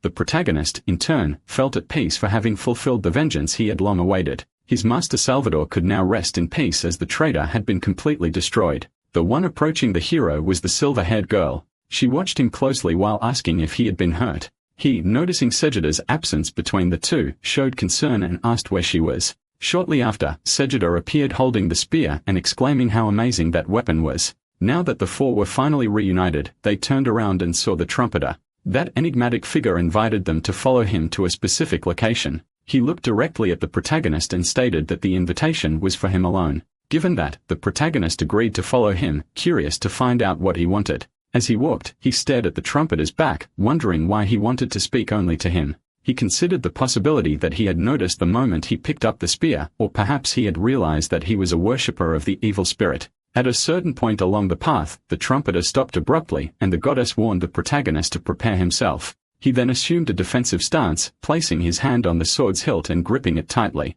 Soon after, the trumpeter warned that someone was approaching. The protagonist also sensed an intense and impressive presence. He closed his eyes for a moment to try to discern what it was. That was when he noticed the approach of a multicolored aura coming toward him. Despite its colorful glow, the presence was overwhelming and carried an essence beyond human comprehension. While the trumpeter played his notes, the protagonist understood that what was approaching was part of a divinity. Looking more closely, he noticed that the trumpeter, for all his strangeness, maintained a relaxed posture. The masked man remained silent for a few seconds, merely observing him. When he pointed his finger at the protagonist, the latter remained alert, waiting. The trumpeter then mentioned something about the capital, and right after, knelt as if a higher force had compelled him to. The protagonist realized that the essence of the trumpeter had dissipated. Now he was staring at the mask used by the divinity to manifest for a brief moment. Upon seeing the mask dissolve, he thought it would no longer be possible to uncover the identity of that presence, but that didn't bother him. In fact, he didn't want to know anymore. And with that thought, he gave a slight smile. As the situation shifted, the trumpeter stood up and said they could now depart. Moving a bit away from the previous spot, they walked together. The protagonist expressed his desire to count on the trumpeter's help to cleanse the city of Urdico. However, the masked man stated it was not his duty to assist the living. His presence felt cold and indifferent, as if he had no intention of helping at all. Even so, the protagonist noticed that he had begun purifying a large part of the region. The protagonist then asked the trumpeter to search for possible survivors. If he found anyone, he was to take him to buildings that were still safe. Upon hearing this, the trumpeter switched instruments. Soon, the undead began to stir once more. The protagonist's three companions, still amid the chaos, noticed a significant change. After completing that task, the trumpeter heard another request from the protagonist. With an eager expression, he asked that any food still in good condition be taken to the safe buildings. To fulfill the request, the trumpeter began to play once again. Once more, he heard the protagonist's voice asking for another favor. Smiling, the protagonist was about to make another request when the trumpeter interrupted him, asking that he say everything at once. This time, the hero wanted to hand over the priest's right arm to him, an item of great importance. As he gave the arm to the trumpeter, he said that it meant a lot. Holding the object in his hands, the trumpeter remained silent. Now he was surrounded by all his undead. Meanwhile, the priest watched the trumpeter, stunned that he was actually receiving help from him. The girl, surprised, asked if the trumpeter had really helped. The priest replied that deep down, he was a kind person. As they walked, she asked if the protagonist had asked for help, and he confirmed that he had. Holding the priest's hand, the young woman thanked him in a romantic tone, acknowledging his effort to help everyone. Sometime later, back at the lodging, the little goddess was trying to absorb the power within the word. Meanwhile, the protagonist remembered when the trumpeter tried to warn him. Now he believed the trumpeter knew the protagonist was hand in hand with corruption. With an excited face, he told the goddess that he had met a god that day. He then decided to ask if she knew him, though he found it unlikely that she didn't. However, he remembered that she had said she didn't know and didn't want to know. He thought that by saying that the god's identity would remain hidden. Looking at the goddess again, he noticed she seemed to be dealing with severe irritation.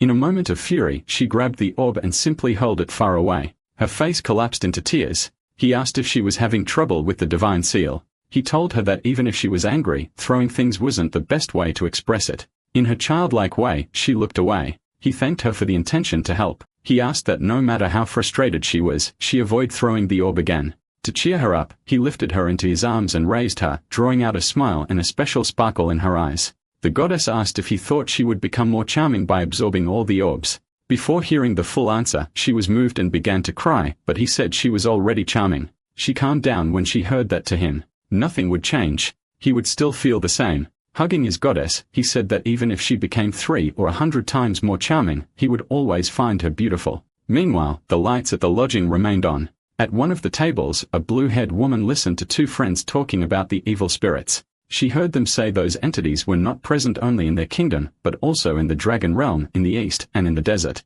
Upon hearing this, the blue-haired woman turned alert. She also heard someone say there was no need to worry anymore. After all, someone was eliminating the worshippers of the evil spirit, and they revealed who it was. They spoke of the priest Marnak. Now they toasted in his honor, wishing the priest a long life. As they celebrated, the woman remained seated drinking her beer. At one point, she muttered something about the hero of Aridico. Her gaze turned cold upon hearing Marnak's name. She walked down the corridor, thinking that perhaps only the worshippers of evil relics should be cursed. However, the mercenary she had hired and even the lord of that place had already been eliminated. Now she would have to deal with that cold-blooded lizard. Because of that, she closed her eyes, trembling as she imagined the worst. She thought she would inevitably have to face that prince again to whom she had promised never to fail again. That burly man believed that if he hid what had happened, he might only arouse that person's curiosity. Even overwhelmed by fear, he knocked on the door. After knocking, he remained waiting, expecting to be announced and granted entry. The prince, as usual, was reclining on his couch. But on that particular day, his eyes were fiercer than usual. In another scene, the protagonist rested his sword on the shoulders of a mercenary who tried to rob them along the way. Everything unfolded before the white-haired girl who watched the scene with visible sadness. Her discomfort was so great that she turned her face away, unable to keep watching. Noticing this, the protagonist turned to her and said he would bury the men and return shortly. Keeping his word, he dug graves and placed a wooden cross as if speaking to his goddess. It was a symbolic offering, and he asked her to gather the divinities of those who had passed. While performing the ritual, green flames manifested before him. He felt satisfied as he had managed to collect a good number of divinities during the frequent attacks. Now walking through the snow once again, he stated they could resume their journey. While Carmen enjoyed chatting with Sajida, the protagonist and the girl remained silent. At a certain point, he turned when he heard someone calling him. It was the girl trying to start some kind of conversation. She said she had no intention of criticizing him. She just wanted to understand. The princess asked him not to take her words the wrong way while the protagonist watched her in silence. Still sad, she commented that he never showed any mercy to bandits. Seeing him quiet, she added that if he didn't want to talk about it, she would understand. Pressing his lips together, the protagonist seemed deeply bothered. He then asked if she had asked the same question to the two smiling ones traveling with them. She replied that Carmen said he wanted to capture them to prevent further victim. Sajida, on the other hand, was simply doing the job he was hired for, but promised to spare them if she wished it. With a sly smile, the protagonist raised a finger and said that in his case, he did it because he saw potential. The girl thought maybe that's why he buried them with crosses so they could be reborn. He explained that he believed in the bandits' potential for repentance and their chance to become better. She deduced that then the best option would be to let them live so they could shepherd others. Listening closely, she heard the protagonist explain that although he let them go, there was always the risk they'd return to evil. That's why he gave them a second chance, the chance to reincarnate. Even so, no matter how much she thought about it, she couldn't fully agree with him. She then asked if he believed humans had the authority to judge others. As she delivered that small sermon, she winked to him playfully. While listening, the priest placed his hand on his chest and in thought, told the goddess he understood how she felt. He remembered the day she had given him the authority to act as he saw fit. While Carmen and Sajida kept their usual relaxed atmosphere, the priest told the girl that he didn't judge anyone. Between taking responsibility for the bandits' actions or letting them go free to hurt others, he chose the first. He recalled the moment he stood before a grave, determined to cut off all potential threats. The girl said it all came down to a choice. With the sword on his back, he stated that one day he'd have to pay for everything he had done. But he firmly said that he was willing to pay the price, whatever it might be. With a serious look, he declared that he would never save an evil person only to sacrifice a good one afterward. It was a painful experience to talk about, and he remembered the anguish he felt when he returned home. Just remembering it, he clenched his fists, convinced he would have to live with the consequences. He had sworn never to let an evil person live again, and now he shed tears remembering burying a friend. His words silenced the girl who didn't have the courage to argue. Noticing that he remained deep in thought for a long time, she asked if she could tell him about her past. Then she hesitated. If he didn't trust her, she didn't need to say anything. Smiling, he replied that maybe it would be better to wait for another opportunity. He soon pointed ahead, drawing her attention.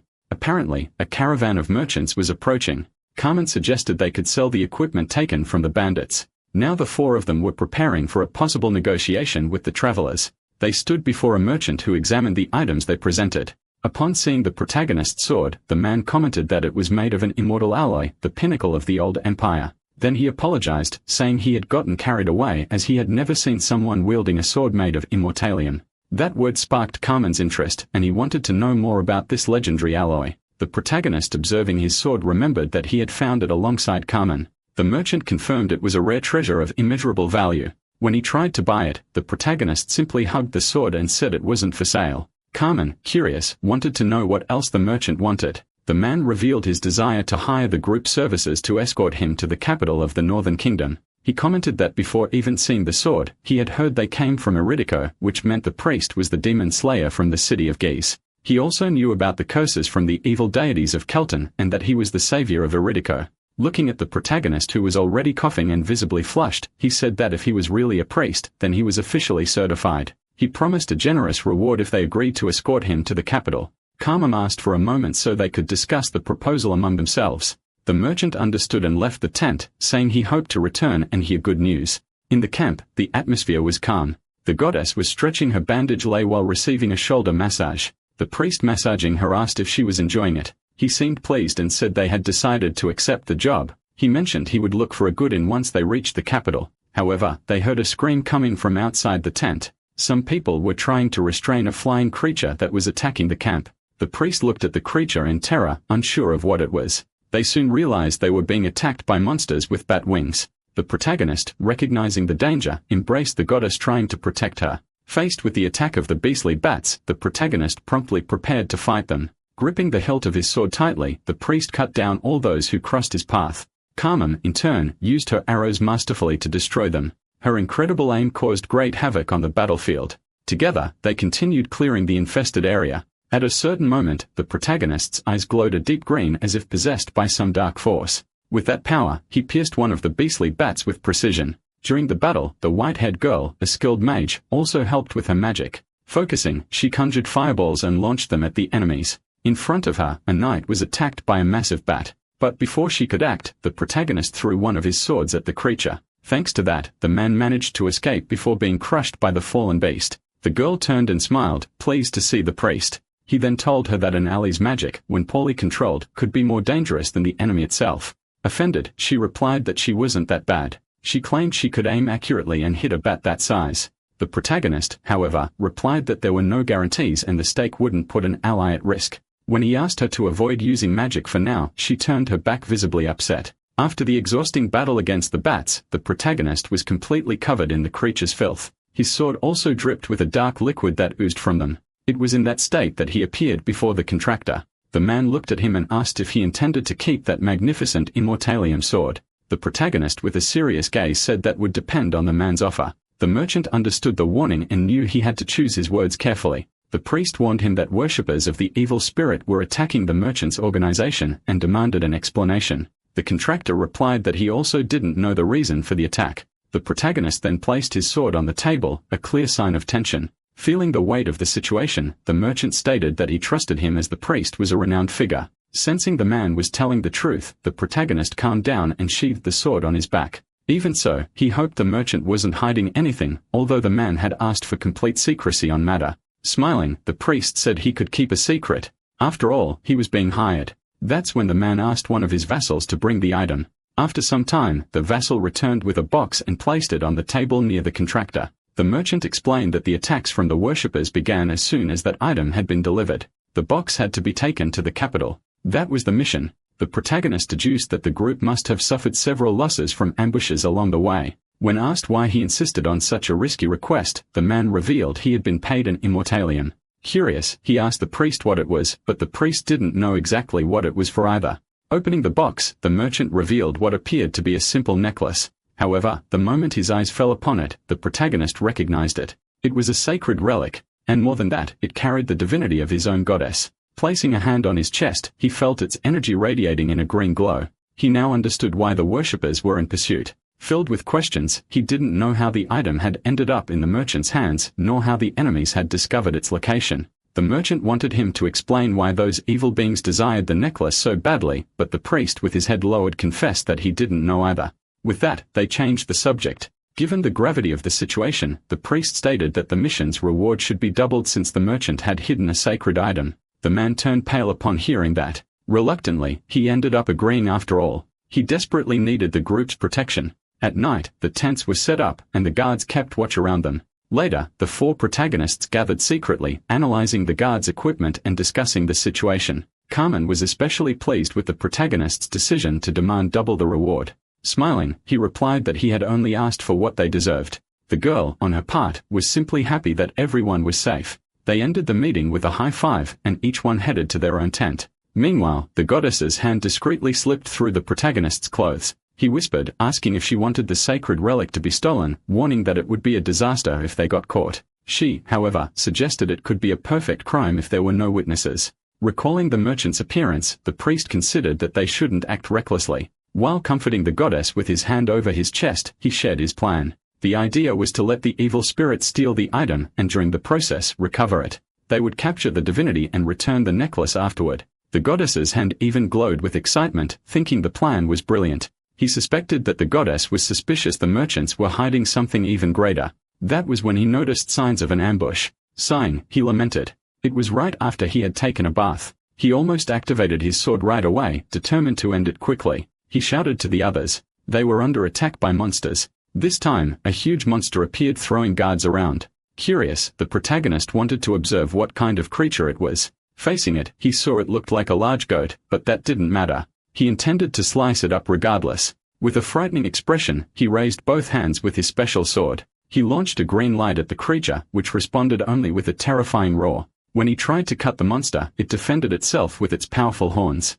The protagonist raised his eyebrows, impressed by the enemy's strength. He tried another strike, but the goat continued to block the attacks. Seeing an opportunity, he decided to cut off the creature's horns. He was interested in them. After the cut, the beast collapsed. Even though he had just cleaned himself, the protagonist was once again covered in filth. But something strange caught his attention from the forest. An intense light emerged from the bushes, revealing a bizarre creature with huge eyes and a sinister smile. The protagonist widened his green eyes, trying to understand what it was. It was that pink-haired girl, now sticking her tongue between her lips while being grabbed by the neck. Upon seeing her, the protagonist recognized her immediately. His green eyes locked onto her. The girl just flipped her hair and smiled provocatively. The men around blushed and chanted. Even as she had her neck squeezed by the priest's hands, while he held her tightly by the neck, the girl asked if he had thought about her all this time. With an ambiguous smile, she said it was fine because she had thought about him enough for both of them. He replied that if she didn't mind, there were a few questions he'd like to ask.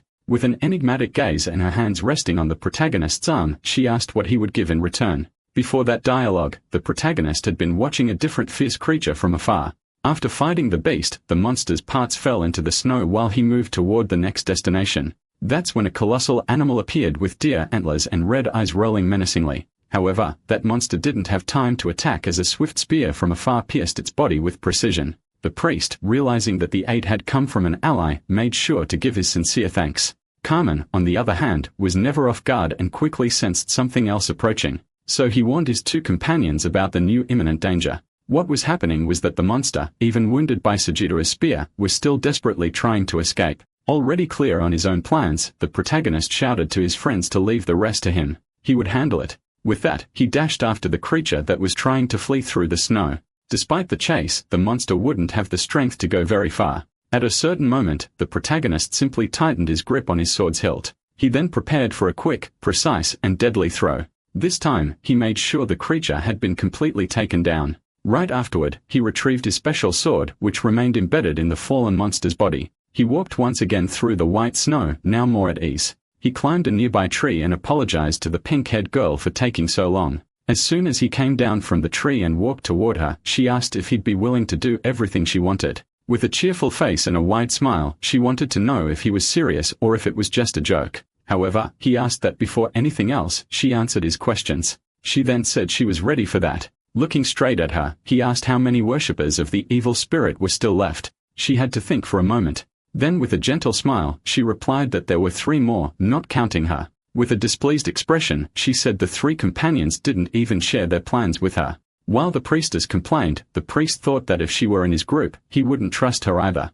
Trying to cheer herself up, she justified it by saying those individuals acted that way because they were extremely cruel. When asked about the purpose of the attack on the merchant's caravan, she explained that they were supposed to steal a golden necklace belonging to the merchant lord. Smiling with curiosity, he asked how they knew about the necklace's existence. She admitted she wasn't sure. She said only that the person who had given the necklace to the merchant was part of the Liberatio organization. To the protagonist, that seemed inconsistent since the same organization was attacking the merchant. He then realized there must be some kind of split or internal conflict within Liberatio itself. The girl said it was something like mind games, moves between rival factions. With a lighter expression, he asked what exactly had caused the division between. The girl replied that she knew, but had forgotten. Facing the pine-covered landscape, he found it strange that she had forgotten something so important considering she was part of the organization. With a mischievous smile, she replied that she was neutral and took any job as long as she got paid in materials or money. He wanted to know what kind of materials she used. She explained it was for her dolls as if that were obvious. Bringing her hands together dramatically, she asked if he could understand her art. She also said she was a priestess who served the trembling thread. The protagonist, now with eyes closed, remembered the girl he had seen before. The one before him now was also a doll. With arms open, she told him to be careful because her allies were scheming something. That information made him more serious and cautious. Then he asked why she was helping him. Clearly, she didn't like the question. With a disturbing, almost deranged expression, she said that question was weirder than all the others. They both fell silent for a moment as if reflecting on the strangeness of the situation. Turning his back to her, he declared that suddenly he was no longer curious. As he walked away, the girl lay down on the snow-covered ground and in a tantrum asked him to ask again. Without turning around, he said it was her turn now. She could say what she wanted from him. Getting up with difficulty, her hair still covered in snow, she said she would tell him next time they met. He asked if she was sure about what she was saying. Since she didn't answer, he said goodbye. We'll see you next time, and once again separated the doll's head from its body. Even with her head removed, she still smiled and said it had been a pleasure. Now the camp revealed itself with rows of tents, all lit from within. The protagonist walked among them when he heard someone calling him. It was the white-haired girl visibly concerned about him. He told her she should be in her tent resting since worshippers could appear at any moment. She smiled and replied that she had been resting, but noticed he was gone and got worried. When she asked where he had been, he replied with a smile that he went chasing a capello. Upon hearing that he had sensed a worshipper's presence and gone to check, the girl became completely nervous. He, however, conned her saying the worshipper had already left. She stepped closer and said that was a shame. Right after, she took out a white handkerchief and gently wiped his face. He pulled back saying she'd probably lose the handkerchief if she kept using it like that, but she insisted, joyfully saying she had brought that handkerchief especially for that. Holding his hand, she asked him to come closer and not run away this time. Then she carefully wiped his face again. She felt satisfied for having done it and said the rest he could handle himself.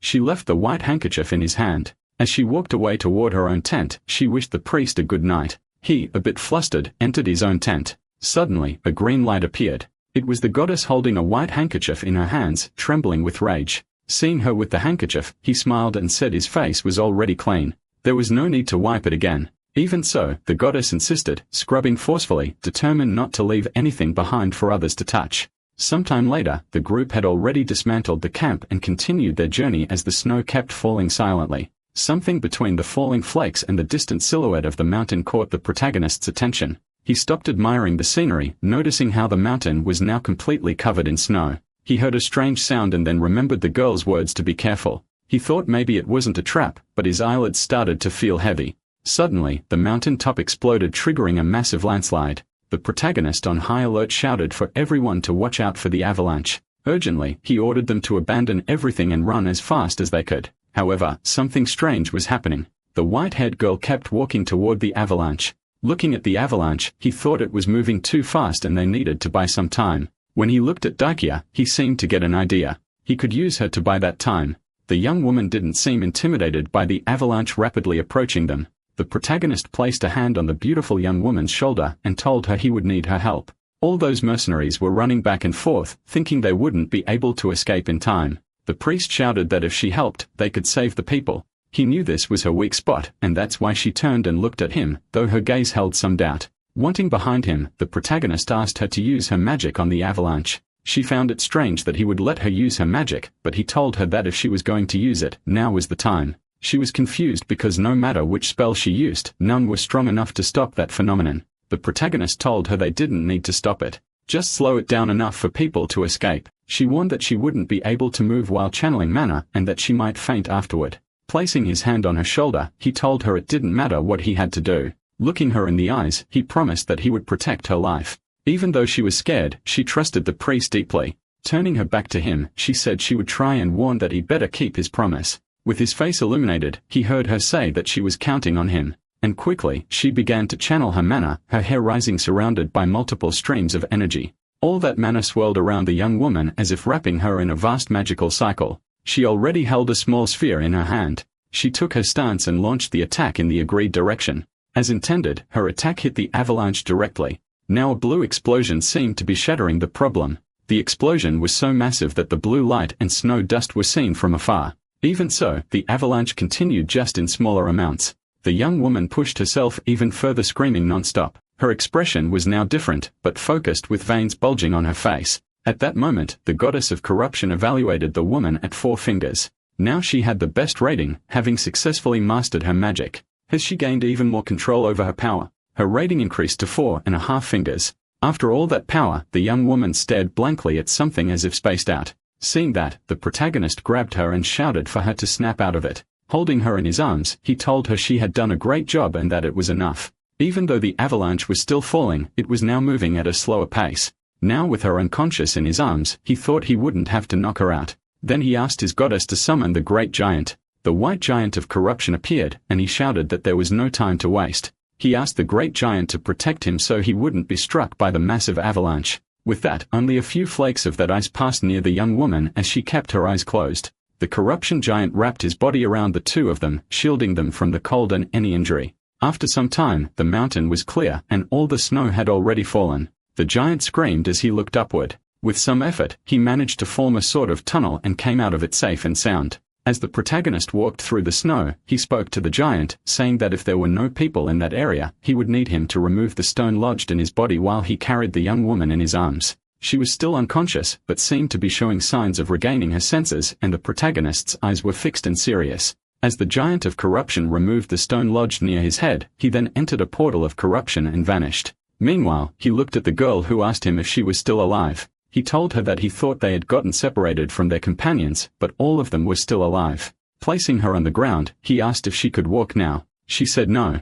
Her mana was still depleted. However, she told him that she had seen everything. When she said that, he looked at her with a tense jaw thinking she might have seen the giant. With a more serious tone, she added that she saw when he summoned a very suspicious giant. Now his eyes widened even more and took on a green hue. Then she confessed that she already knew he didn't worship the goddess of preservation.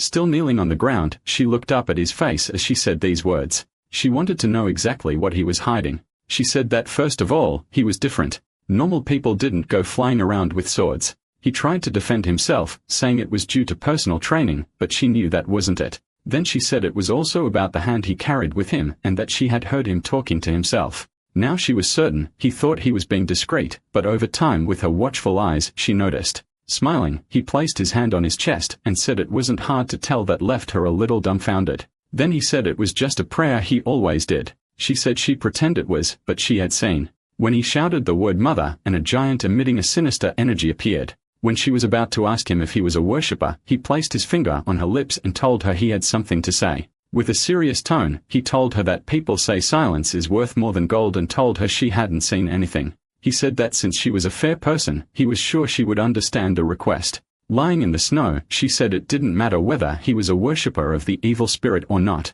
She looked at him and said he was a good person, even if sometimes merciless. Lying on the ground, she said she only brought it up because she thought he would listen without judgment. She explained that she was born a mage, which made many people look at her with resentment. She looked at him and said that even if he were a worshipper of the evil spirit, she would still treat him the same. She also said she wouldn't keep that a secret. She was fragile and lying down, but fully conscious. In that moment, neither the protagonist nor his goddess said anything. While he was still close to her, green energy was released. It was the goddess who had materialized and was now giving light punches, several of them to the white-haired girl's head, taking advantage of her vulnerable state. Looking at the child, she asked where she had come from and asked stop. The priest held the goddess's hand and asked her to calm down, saying he believed the young woman was telling the truth. He told the goddess that he understood she was worried, but he wanted to try trusting the young woman. While the white-haired girl looked at the protagonist, she told the goddess that since she was a mage, she would ask her to swear an oath. Then the goddess made it clear to the girl that she was constantly watching her. The girl asked the priest what that meant, and he said it meant the goddess would be watching her behavior. Helping the girl to her feet, he told her she would need to swear using the ancient language. And with that, the girl began to pronounce the oath in the requested language. As she started to make the oath, her manner began to surround her as if sealing a contract. This calmed the priest because he knew she wouldn't be able to speak about it even if she wanted to. Now the girl looked at him and asked if he hadn't considered that she could have lied during the oath. But he told her he knew about the ancient language, and that made her intrigued and even more curious. He looked at her and asked what she wanted to know about him. She, blushing and touching her hands, wanted to know what type of woman he liked. That atrocity uttered by the girl could be heard, which made the goddess still in her childlike form completely furious. With a gesture of disapproval, she immediately pushed the two apart. The priest, noticing the goddess's fury, suggested to the girl that it would be best if they moved on without delay. Still visibly embarrassed, the young woman asked if he truly intended to search for the sacred relic. The next scene revealed several people collapse on the thick white snow-covered ground. The three worshippers of the evil spirit had already resolved the previous situation and were now in possession of the box.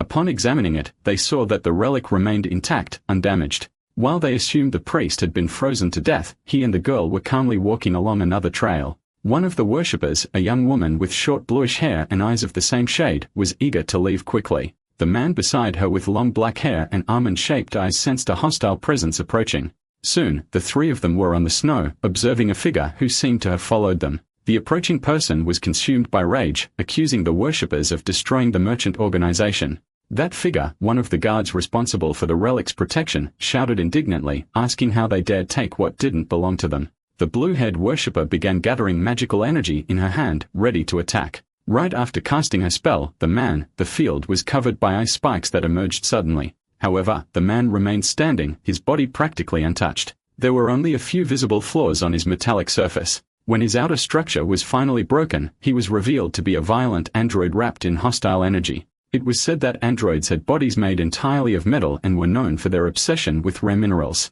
They coveted all types of valuable metals, becoming incredibly powerful in the presence. They would not stop moving as long as their cores were active, and that was exactly the case with the android now standing before the three. Consumed by rage, he began to reconfigure his joints, adapting to the imminent battle. Even the experienced mage admitted it was difficult to fight a cyborg using conventional magic. The enemy dodged the ice attack with ease and transformed one of his arms into a weapon. He began moving on four legs for greater stability, claiming that childish tricks wouldn't be able to stop him.